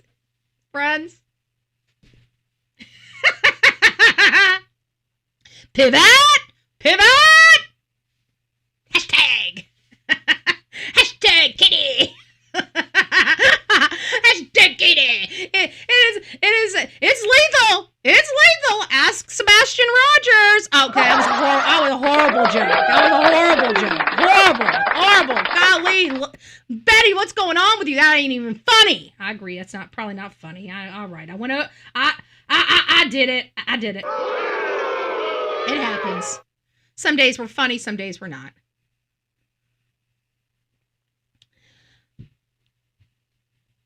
So we have Katie saying, basically implying, let's really understand what we're hearing here, okay? Because we kept wondering how in the world they thought that this child would be in the water. Remember we kept saying that at the beginning? Raise your hand. If you're in the chat, raise your hand if you remember us questioning, because of course, naturally, when we're hearing this in real time, we're thinking autism. I think majority of us think the water. When we think of autism and children running away from home or getting out, eloping, we didn't even know at the time what the hell eloping was. We were ignorant with autism, right? But we know that every story we're hearing, little child gets out, oh my gosh, they wander to the water, they found him in the water. It makes me wonder how many parents take them to the water. Okay, I'm sorry. I've always asked that. I've always asked that, because you got to ask, I think the statistics on child homicide with autistic children are much higher than they'd like to acknowledge, except a lot of these are going as accidental drownings. I'm sorry. There are a few of those that I just don't believe with their family makeup and design. I just don't believe that they were true child ran away out the door and drowned. Okay, I'm sorry. I just don't. And some people may be upset, but either way, let's get back to the day of Sebastian. Let's talk only about Sebastian. We asked the question early on. Yes, he swims like a fish, but we didn't learn that. When did we learn that? We learned that on the 4th of March when she gave the green shirt interview. That's when we learned he swam like a fish. We never understood. It wasn't until Seth said, I don't know why, I can't remember what he said, but he was almost implying, I don't know why he's going to this, why they're searching the streams and waterways, I think, because he was like, he doesn't like dirty water. He would never swim in those areas. And that was the first time we realized Sebastian knew how to swim. So why in the hell would law enforcement believe he would have been drawn to water or drown in the water if he swam like a fish and he knew exactly how to swim? Those things did not equal in my mind. I couldn't understand why they were being said the way they were said. And I even questioned it. I said, why in the world is Katie asking... Oh, yeah, I see a few of you guys put your hands up. Why is Katie why is law enforcement going toward the water if they know that he's not going to go jump in the freaking lake? And if he did jump in the lake, he knows how to swim. He's not going to drown. And now it's all making sense because we didn't see this clip. Why didn't we see this clip? Because this clip only had 447 people that watched it, folks. So this clip here is telling us that Katie told law enforcement that Sebastian loved to fish. It seemed like she was the one pushing the waterways, wasn't it not? Is it not? It sounds to me. Did I see Mr. and Mrs. E come in? Oh, there you are. I completely agree about the drowning not always being accidental. Yeah. I'm sorry. I don't believe it. I don't believe all of these cases 100% of the time have no foul play in it. It's just there's nothing that they can prove, and it's so common that I think people get frustrated. And I'm sorry. It's just I don't. I have a low appreciation of some human beings. I hope you guys are doing well. So we have improper clothing. We have them going toward the waters instead of away from the waters when we know he's not in the waters. So who's feeding law enforcement this information? The only person feeding law enforcement this information that morning was Katie Proudfoot. So how could she forget what he was wearing? And how could she forget he swam like a fish and would never go toward lakes or waters unless it's a pool? Yeah, don't forget the bulldozers. Inga's reminding us. Yeah, let's finish. Let's keep going. Interesting stuff. You see Sebastian Rogers or know anything about where he may be, you're asked to call the Sumner County Sheriff's Office. That number is 615-451-3838. Now, remember, there was a whole slew of cameras that were outside of their house this day as well, because this was a major case in their community. And Chris went out there and threatened those camera people to keep his house off the footage. He really wanted I've never met somebody that's so private that they don't really care about the location of a stepson over them people keeping his house off the news. That was the most mind-boggling, mind-blowing statement I think I've ever witnessed. In all reality, I guess it wasn't witnessed right in real time, but we all witnessed it. We all found out that he was yelling at the news crews about his house. Not about helping find Sebastian, not about going and getting in front of those cameras with Sebastian's photo and saying, hey guys, anybody that can help us, my wife woke up this morning and our son was gone, right? You would think that would be the first thing that they would do. But it wasn't. The first thing it was is screaming and telling people basically don't put my house in the who cares? That's where a child disappeared from. Why would you not want that being I'm just confused. This is a News 2 breaking news alert. Breaking tonight, the FBI is now involved in the search for a missing teenager. And the sudden cold snap is ratcheting up the urgency as crews race to cover more ground. Search crews 200 people strong have spent 3 days scouring the area around 15-year-old Sebastian. And this was 15-year-old you see here first. Sorry. This one was urgent. Okay, this one was from February 29th. The one that we are watching right now is I guess that's not. Hold on, which one are we on?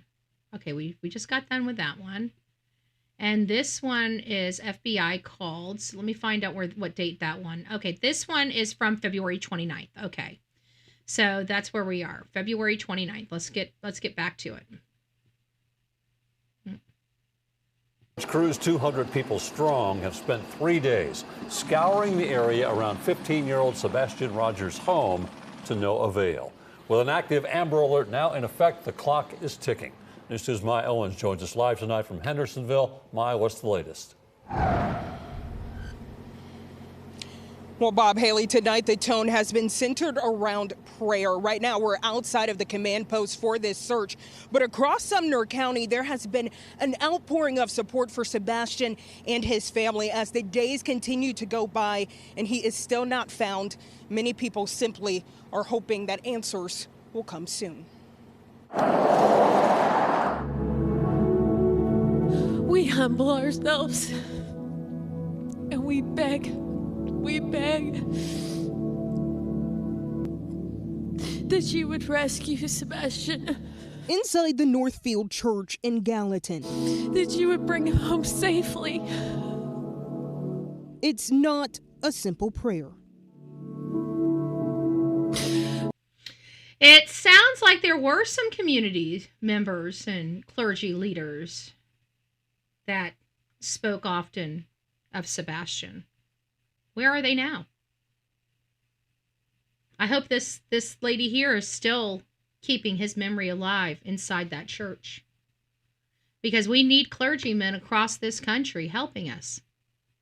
We need clergymen right in that county helping move the needle.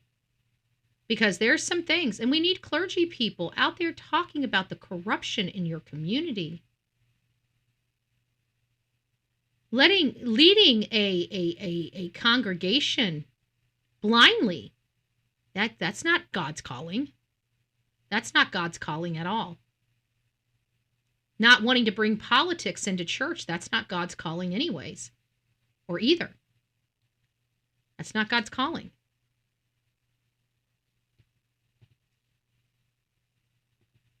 Father, we are afraid. But it's one many in Sumner County are saying tonight, hoping 15-year-old Sebastian Rogers will get home safely. I think initially Monday, some people thought maybe he's doing what Sebastian does, which is hide. I think every kid likes to play hide and seek. But as Monday kind of played out, we realized that something isn't right. I think that's the sentiments of everybody. I think it was by, day 1, 2, or 3 is when we realized something isn't right.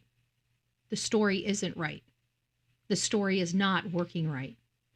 Because in a situation like this where a child wandered off, that child would be found. But it comes back to the dogs. It comes back to the dogs. And what in the world happened with the dogs? Where is my search for the dogs? This is my search for, oh, sorry. Hopefully I didn't just dox somebody. Let me pull this back. Let me pull this back while I go through some stuff. There we go. Hold on, guys. Let me get you off here for a second. There we go.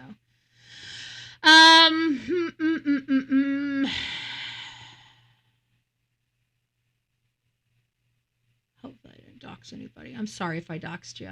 Hopefully nobody will be stupid enough, but you never know. Sebastian dogs. Here we go. Here we go. Sorry. You want to hear about the dogs. So let's move this around.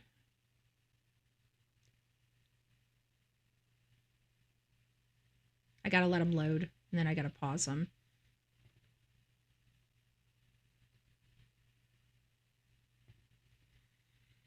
Okay, we got that pot.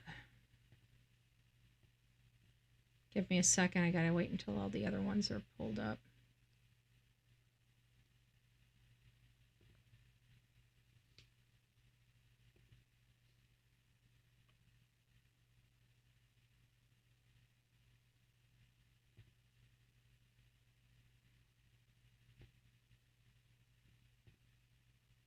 Okay, and then one more.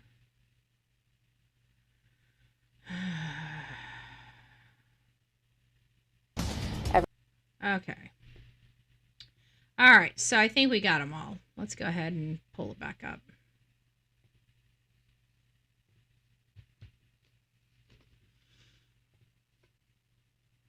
People have been searching every day, every night, nonstop, 24 hours around the clock, it seems like.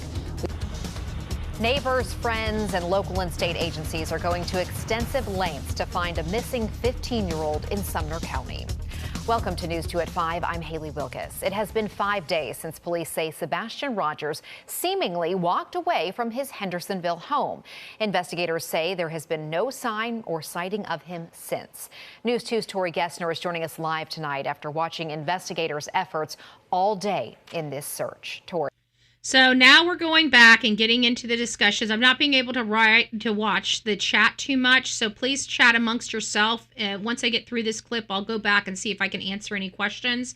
I'm not trying. Oh, we already have some snagging coming, some snafu on the horizontal. Let me just check the vertical. We're having some issues with the vertical streaming as well. So it looks like we're having some, some buffering. So just bear with it, folks. Bear with it.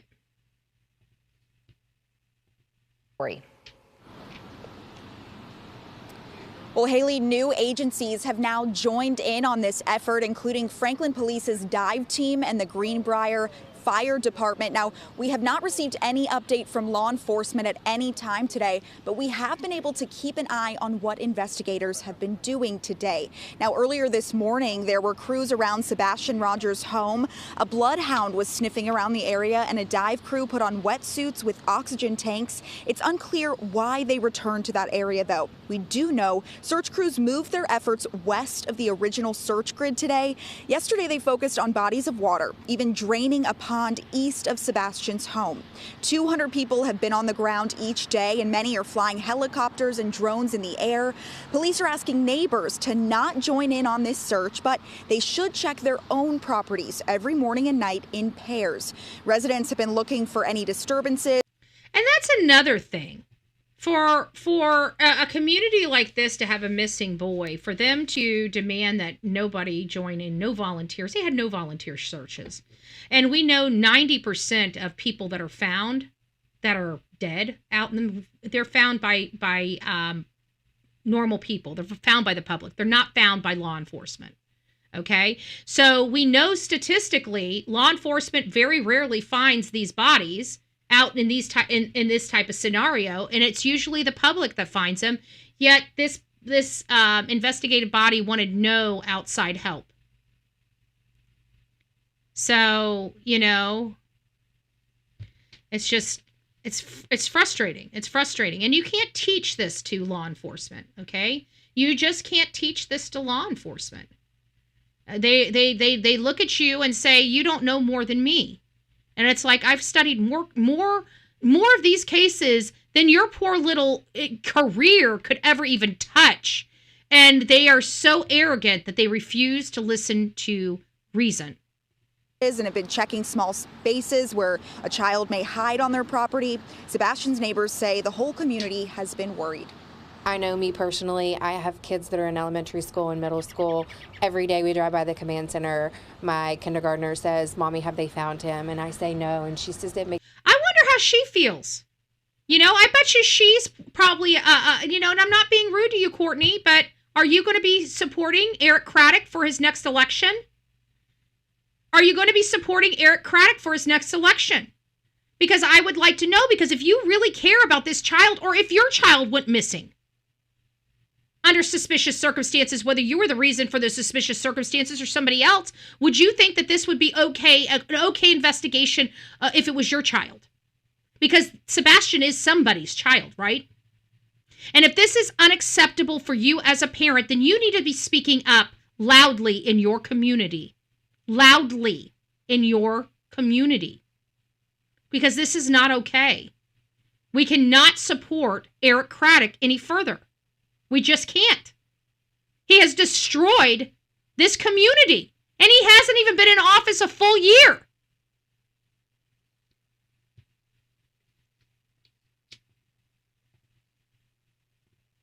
Makes me sad, Mommy. He's probably really hungry. And I said, I know, they're still looking. And it's a daily thing. So I can only hope for the best so that I can give her a positive outcome.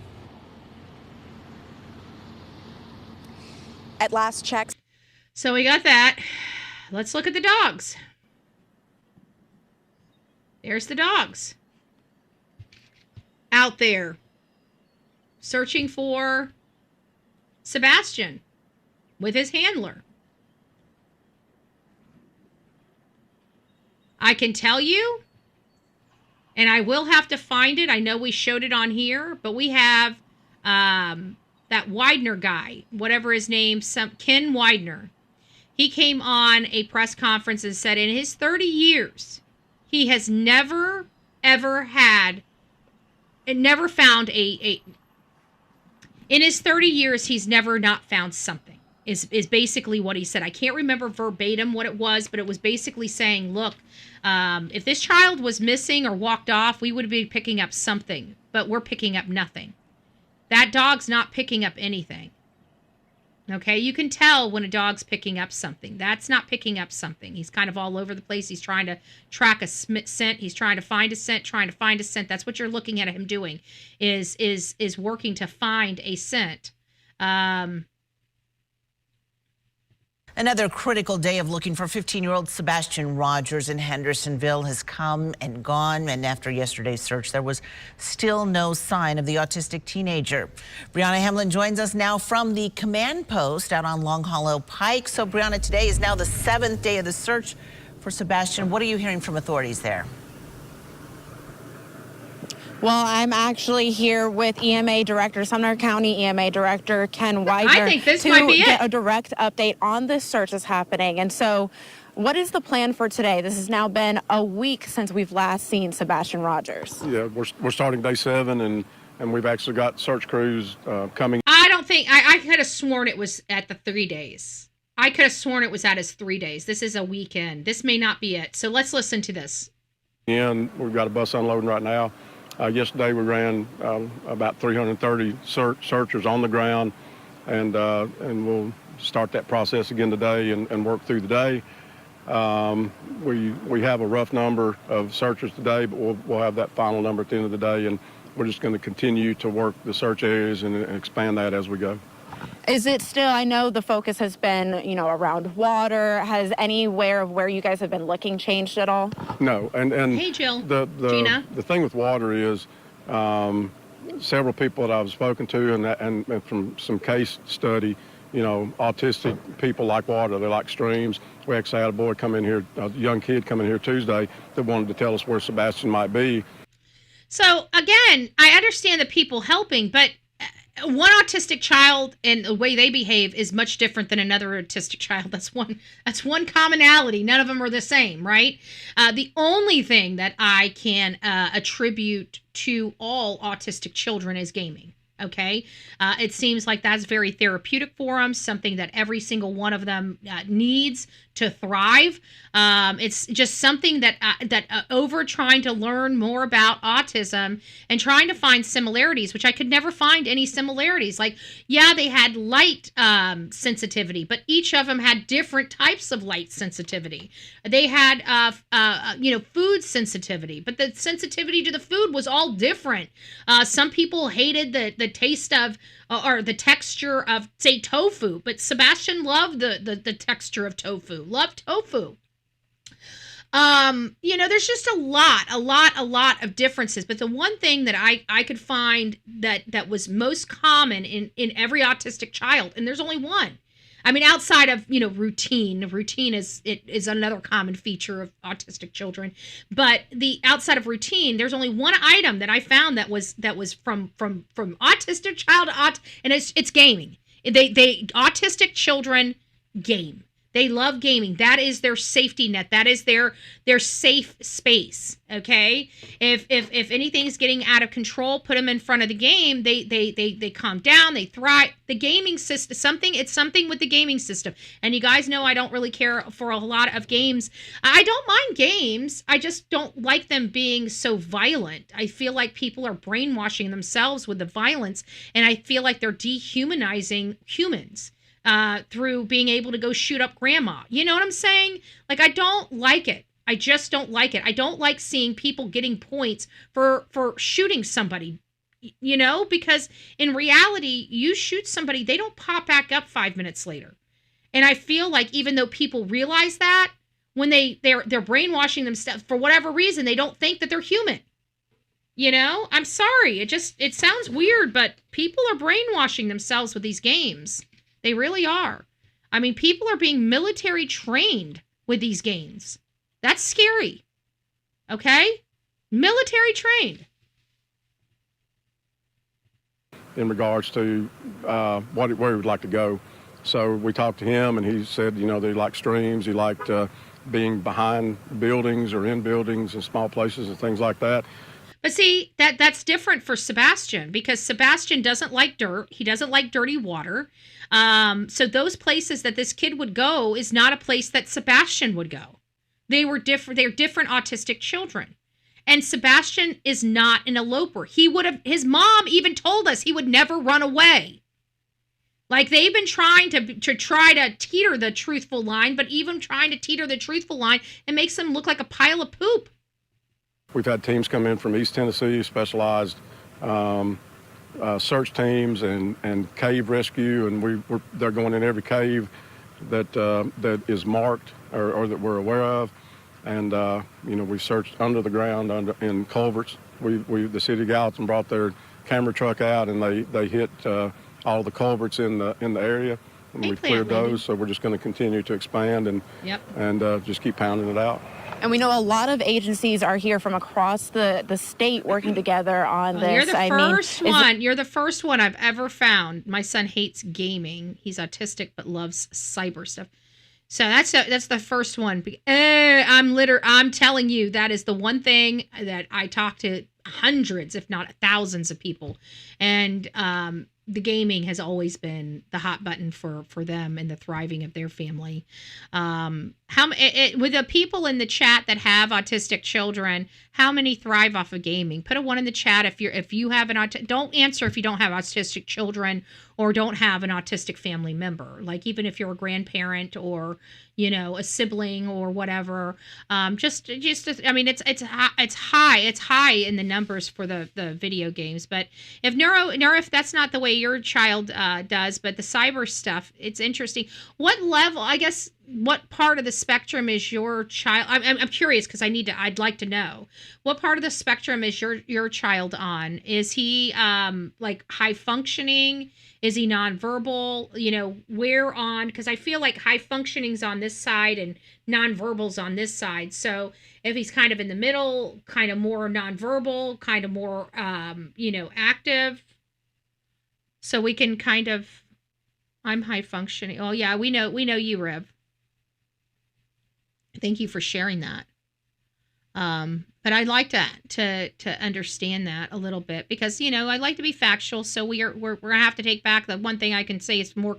I'll have to say that is most common in autistic children would be gaming, because Nero's the first time I've heard of them not liking gaming, and she's saying her son does not like gaming. So we can't say all. Well, we can say most.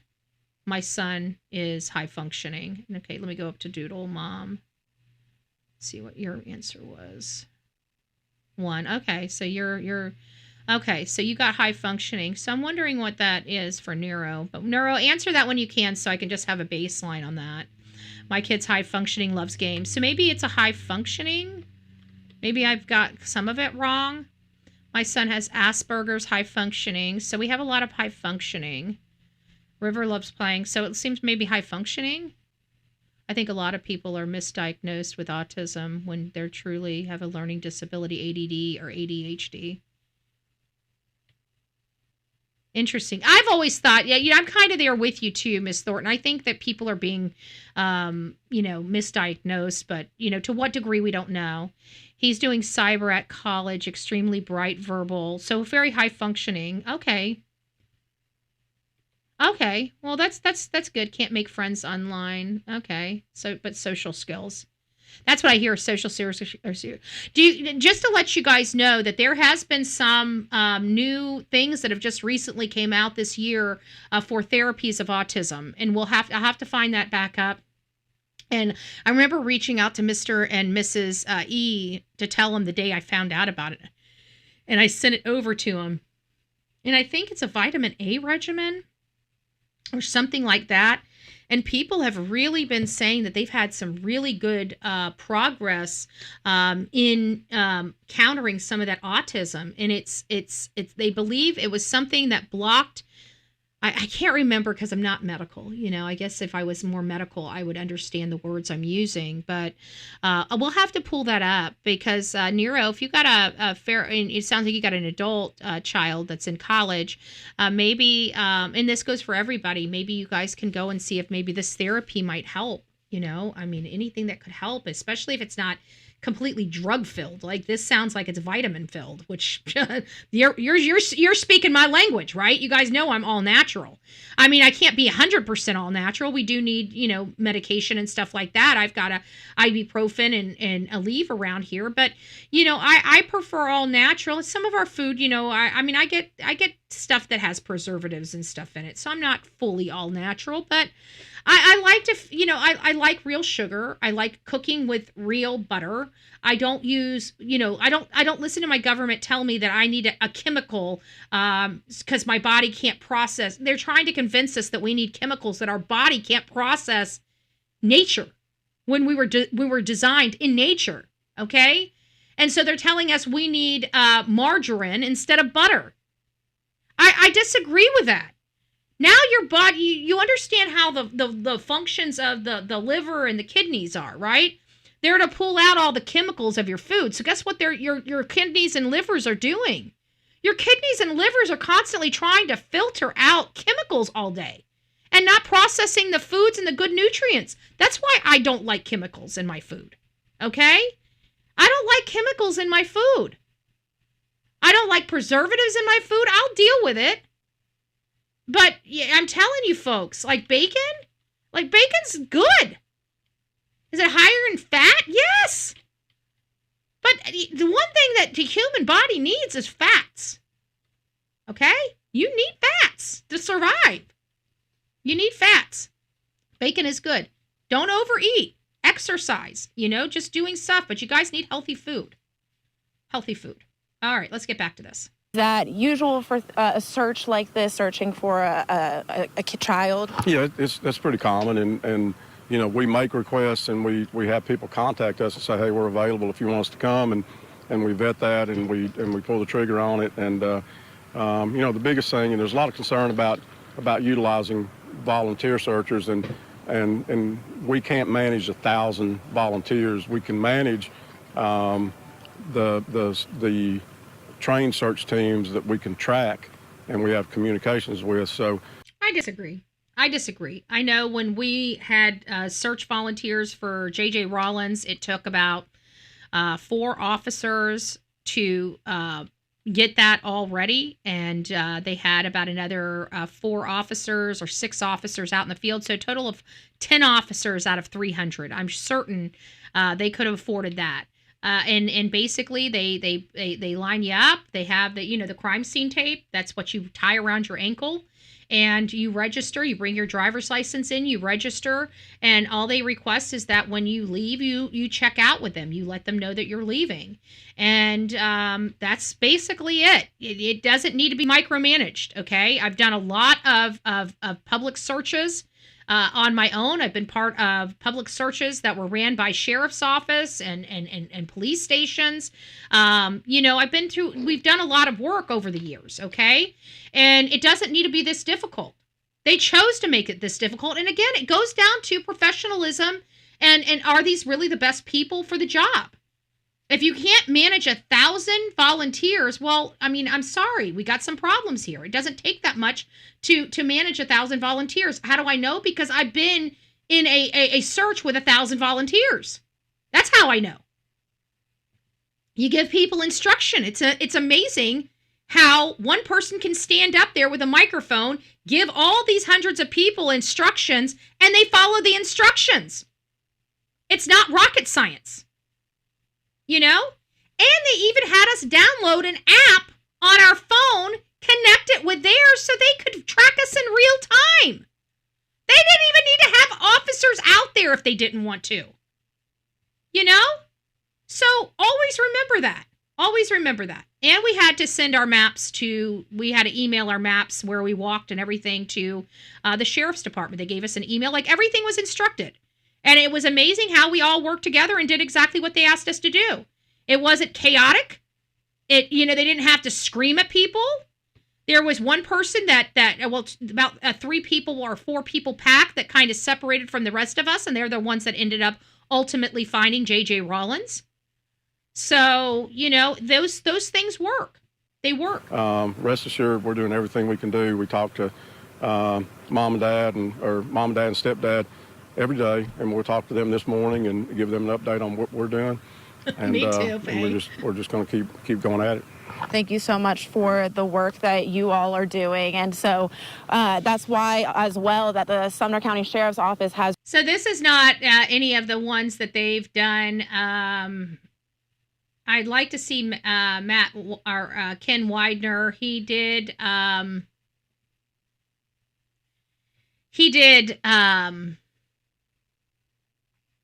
state something. I will find it because it was on one of the news broadcasters, and I believe, if I had to think about it, I believe it was on either the 27th or 28th of February when he made the statement, and he made it to a news organization. It kind of just rolled off the tongue, and it was something like, yeah, it's problematic because I've been in this business for a while, and in 25 years we've never not found a scent, or something to that effect. It was very noticeable, and it just, he just happened to talk naturally, and he wasn't thinking that. Still, he wouldn't have said that if he thought there was criminality, right? So they were still under the premise that there's no criminality, but they're just shocked and bewildered that they're not panning out. Nothing is happening. They're not getting pay dirt on a location or even a beat on a scent. So that was starting, and I believe it was the 27th or the 28th that he said that. So I'll have to find that clip. If you guys know what clip that's in, or you have it readily available, send it to bullhornbetty@gmail.com, bullhornbetty@gmail.com. So let me see what we got going on here. Why did this just adjust on me? That is not cool. Don't know why that just adjusted on me. The computer just went doo-doo-doot, doo-doo-doot, and just adjusted on me. Huh. Interesting. Not sure why it did that. Either way, we don't care. Hopefully I don't have a line through my face on the vertical. It's so hard to see the vertical because the vertical's like this big on my screen, where the horizontal's like this big on my screen. You only get like this big to see and my box is about this big on the vertical, so I can't see shit. Okay, I'm just being honest. I can't see it. All right, guys. So behind me is Gray Hughes. Okay, Gray Hughes is a content creator on these platforms. I do not like him. I think he's an asshole. I'll just be honest with you. I think he's rude to women. I think he's condescending, and he loves to talk down to women. He's got problems, okay? He is definitely buddy-buddy with Chris Proudfoot, because that embodies exactly Chris Proudfoot's entire mentality. And, of course, this is another person that thought he was, and he's very arrogant. He's very, very arrogant. Like, I call people stupid from obvious stupidity, okay? He's just very arrogant. I'm not arrogant, okay? Occasionally, I'm snooty. Well, no, I guess so. I'm always snooty. I'm snooty. I'm a snooty person. So I guess that would be. But I'm not egotistical.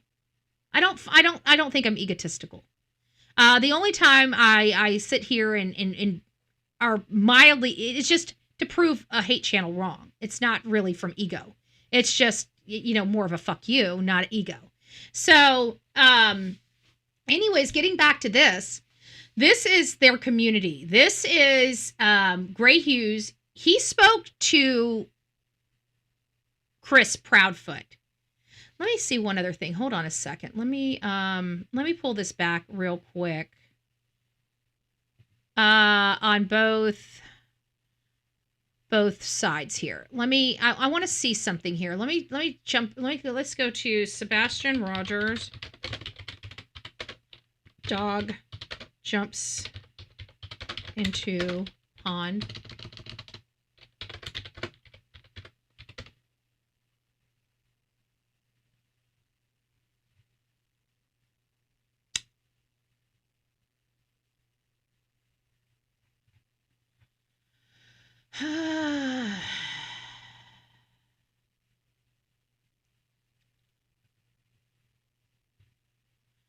So it looks like around the 12th. Let's look at this one. What does this one have to say?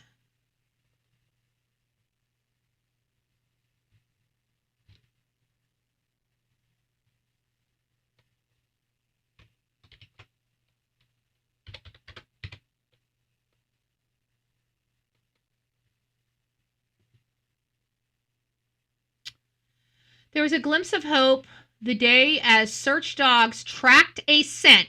Okay. And it turned out to be a false alert. So here is the statement. Hold on. We're on, it's going to bog the system down because we're on publication. And the publications suck. Okay. I hate publications. For people, quit having all this shit pop up on your publications. It's a pain in the ass. It does nobody any good. Get your freaking cash. All right. Let's go down here. So we got pond. Let me put this back up here so you guys can see what I'm looking at. So I've got this article. This article was...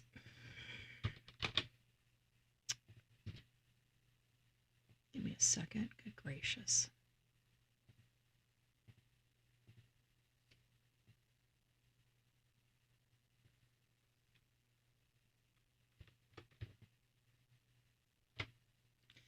You see all the crap that pops up there at the top? That's exactly what bogs the system down. All right, let me turn it back on for horizontal so you guys can see what I'm talking about here. Let me clear this off. All right, here we go. So as you see behind me, let me scroll this up so it's kind of at the top of the screen. There you go. So as you guys see, it says there was a glimpse of hope that day as search dogs tracked a scent. It turned out to be a false alert. Investigators also drained a pond to the east of Sebastian's home and found nothing. Okay, so this is the false positive that we were talking about at the beginning. Is this another lie from Eric Craddock? Is this another lie from Eric Craddock, much like the lights video? They've been trying to convince us those lights videos are not a lights videos, and their most recent attempt is now it's not a garbage truck. It's actually reflections from a truck moving at 3 a.m. in the morning on the other road, unconnected with them. And the only way that you can justify those lights moving for a solid minute and 30 seconds is if that car was going up to the hill, down the hill, up the hill, down the hill, up the hill, down the hill, up the hill, down the hill. And then the lights should only be moving back and forth in the same spots because he's going up the hill and down the hill and up the hill and down the hill and up the hill and down the hill, right? But that wasn't the case. It literally, this light went from way over here and just magically came way over here. It doesn't make sense. It doesn't make sense. And they went on for a minute and 30 seconds. They could have drove that road up and back and up and back and up and back and up and back. They could have done that literally 5 different times in the minute and 30 seconds, in my opinion. Maybe 3 times at minimum, because that would be 6 trips. Down, back, down, back, down, back. Okay? Maybe 2. I don't know. But I'm going to tell you, the car would have had to been moving in the same area over and over and over again to get a light to keep reflecting in the same spot. But the problem is it wasn't reflecting in the same spot. It was walking across a road, and they can't explain that. Or not road, grassy knoll, and they can't explain that. They can't explain that. So they're saying that this what I'm about to show you from what's his face. Let me get all this stuff off here. Gray Hughes. Allegedly, this is the statement from the stepfather rather, Chris Proudfoot, to, sorry, I'm trying to get all this stuff cleared off because it bogs down the system badly. This is what bogs down the system, so let me kick that. We got what we needed out of that. So now let's go to here. This right here is Gray Hughes. He's going to explain to us what he was told about this false positive hit, okay? And it kind of goes like this. Chris told him, right? He and Chris have this buddy-buddy relationship because they're both womanizing pieces of shit. It wouldn't surprise me to find out that Gray Hughes also is abusive physically to women as well, okay? You just don't have an attitude like Gray Hughes and be a good dude. Everybody wants to keep making into something because they've run out of content. Of course, and so that's what he they're just does. like reanalyzing this flashlight video over and over and over and over again. And when you start seeing... Sounds like an arrogant asshole, doesn't it? Just saying. Yeah. Gray, nobody likes you. You do great. You do great overlays. I think that's the only thing I like about you. I'm stealing your overlays, okay? Under fair use. But I think he's an asshole. Not a good dude. People trying to do overlays. He's a Chris Proudfoot. As if the lights are from a satellite. You know they've jumped the shark, okay? There is no doubt. This is what we like about Gray Hughes. This crap right here that you're about to see, okay? This is his, mapping and, walking and stuff like that. This is the real stuff, okay? This is the real stuff. This is what Christopher Proudfoot told him. He made up this mock-up. He went over this mock-up with Chris Proudfoot. This is Chris Proudfoot's statement to the world, okay? This is the one thing I can say about Gray Hughes is he didn't make this up, okay? That's the one positive thing I can say about Gray Hughes. What you're about to see is not made up by him. He didn't just listen to a report and make it. He spoke directly with Christopher Proudfoot. Christopher Proudfoot helped him draw these lines. And Christopher Proudfoot is the one that said, yep, this is exactly what happened. Okay? So this is Chris Proudfoot's statement of the dogs. Okay? I don't care what he says anymore to this day about this. This was his statement back then. Let's listen. Out that it was taken right here at this house. So then it's facing that direction. And Chris Proudfoot's story absolutely makes sense. Now, he also explained to me the route that the dog took when it had a scent. So I'll put that in here as well.